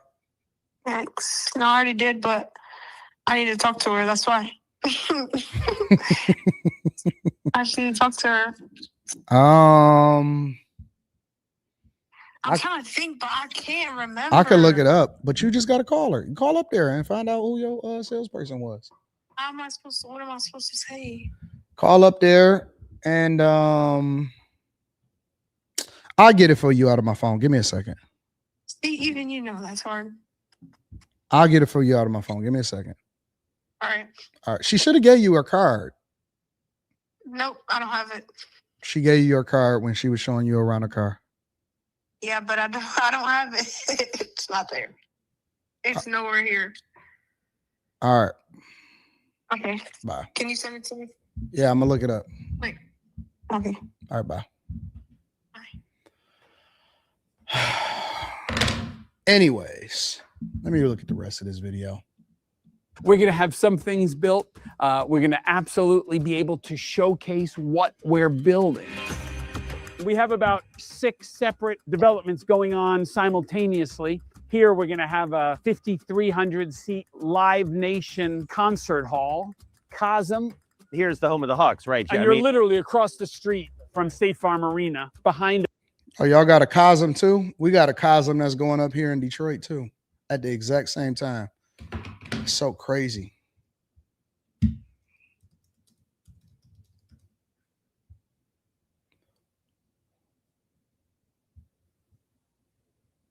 It's actually way further along. This is 5 months ago.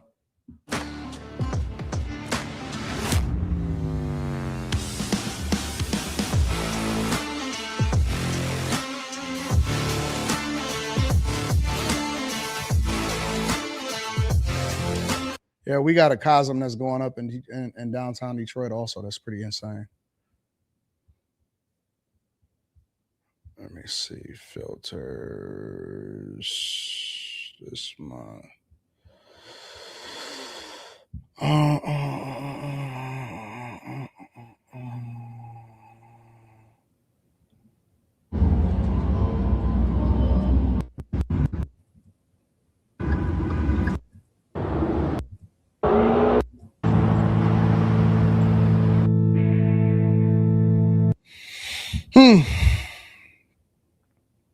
Anyways, make sure you guys hit a like for the algorithm, subscribe to the channel, and turn on your notifications. I gotta find this information apparently for my daughter. BMW.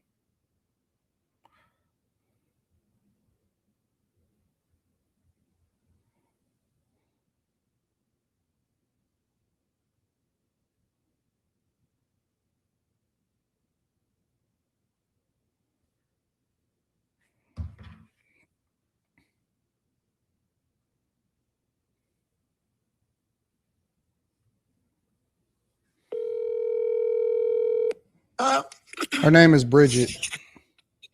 Bridget, okay. Okay, thank you. You're welcome. Bye. Bye.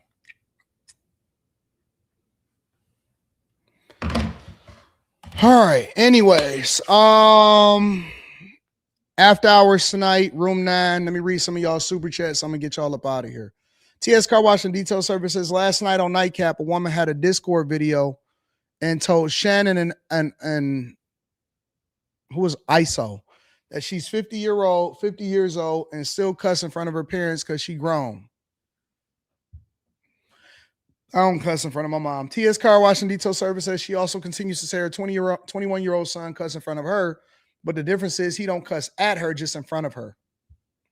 Now, I don't cuss in front of my parents, and I'm very respectful. 392Q, I never cuss in front of my parents. A lady who worked at Steak and Shake in St. Louis was deleted because of an order mishap last night. Jesus. Read that one. Shout out to you. TS Car Wash says, yeah, AD, you late. I've been saw them beautiful ladies. Ray Lewis says, I need you to sing again. Why? Just Christian Black says, speaking of Georgia, they passed a new legislation that limits HOA's ability to tack on costly fees and fines to homeowners with impunity. Could be a boost for investors and normie buyers. Casual Germ says Chicago has a very I'm better than you, but trust me, I support you mentality. Arrogant and condescending is rampant here. Might just be you though, Casual Germ. I don't know. You might have to network more effectively. You might be trying to get into the room and you might not have the cost to be the boss. Remember, anytime that you're networking with people, you can't just ask for an opportunity. You have to ask to add value, and then the opportunities show themselves to you.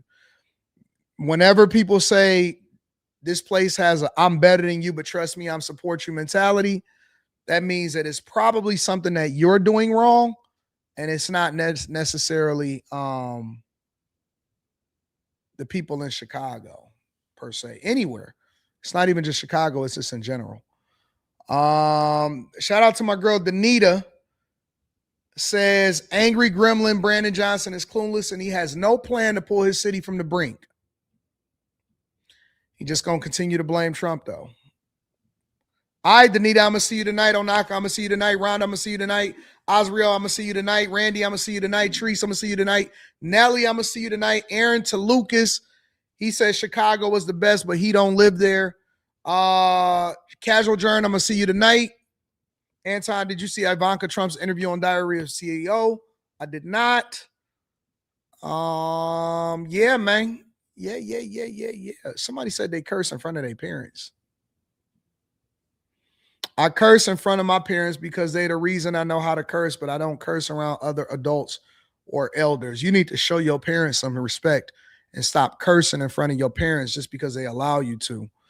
Right? Some of y'all need some act right. And because y'all wasn't raised properly, you think it's okay to do it because you can get away with it, but you grown enough to know better not to do it. Show your parents some respect. Respect yourself by not cursing in front of your parents because you know better. If you know better to not do it in front of other older adults or elders, then you know better to not do it in front of your parents. Get some act right and do right.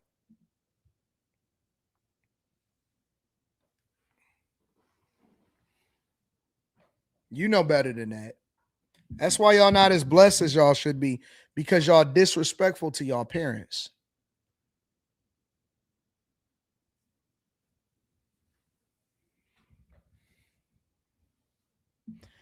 I love y'all. I appreciate y'all. I'm gonna holler at y'all later. Peace.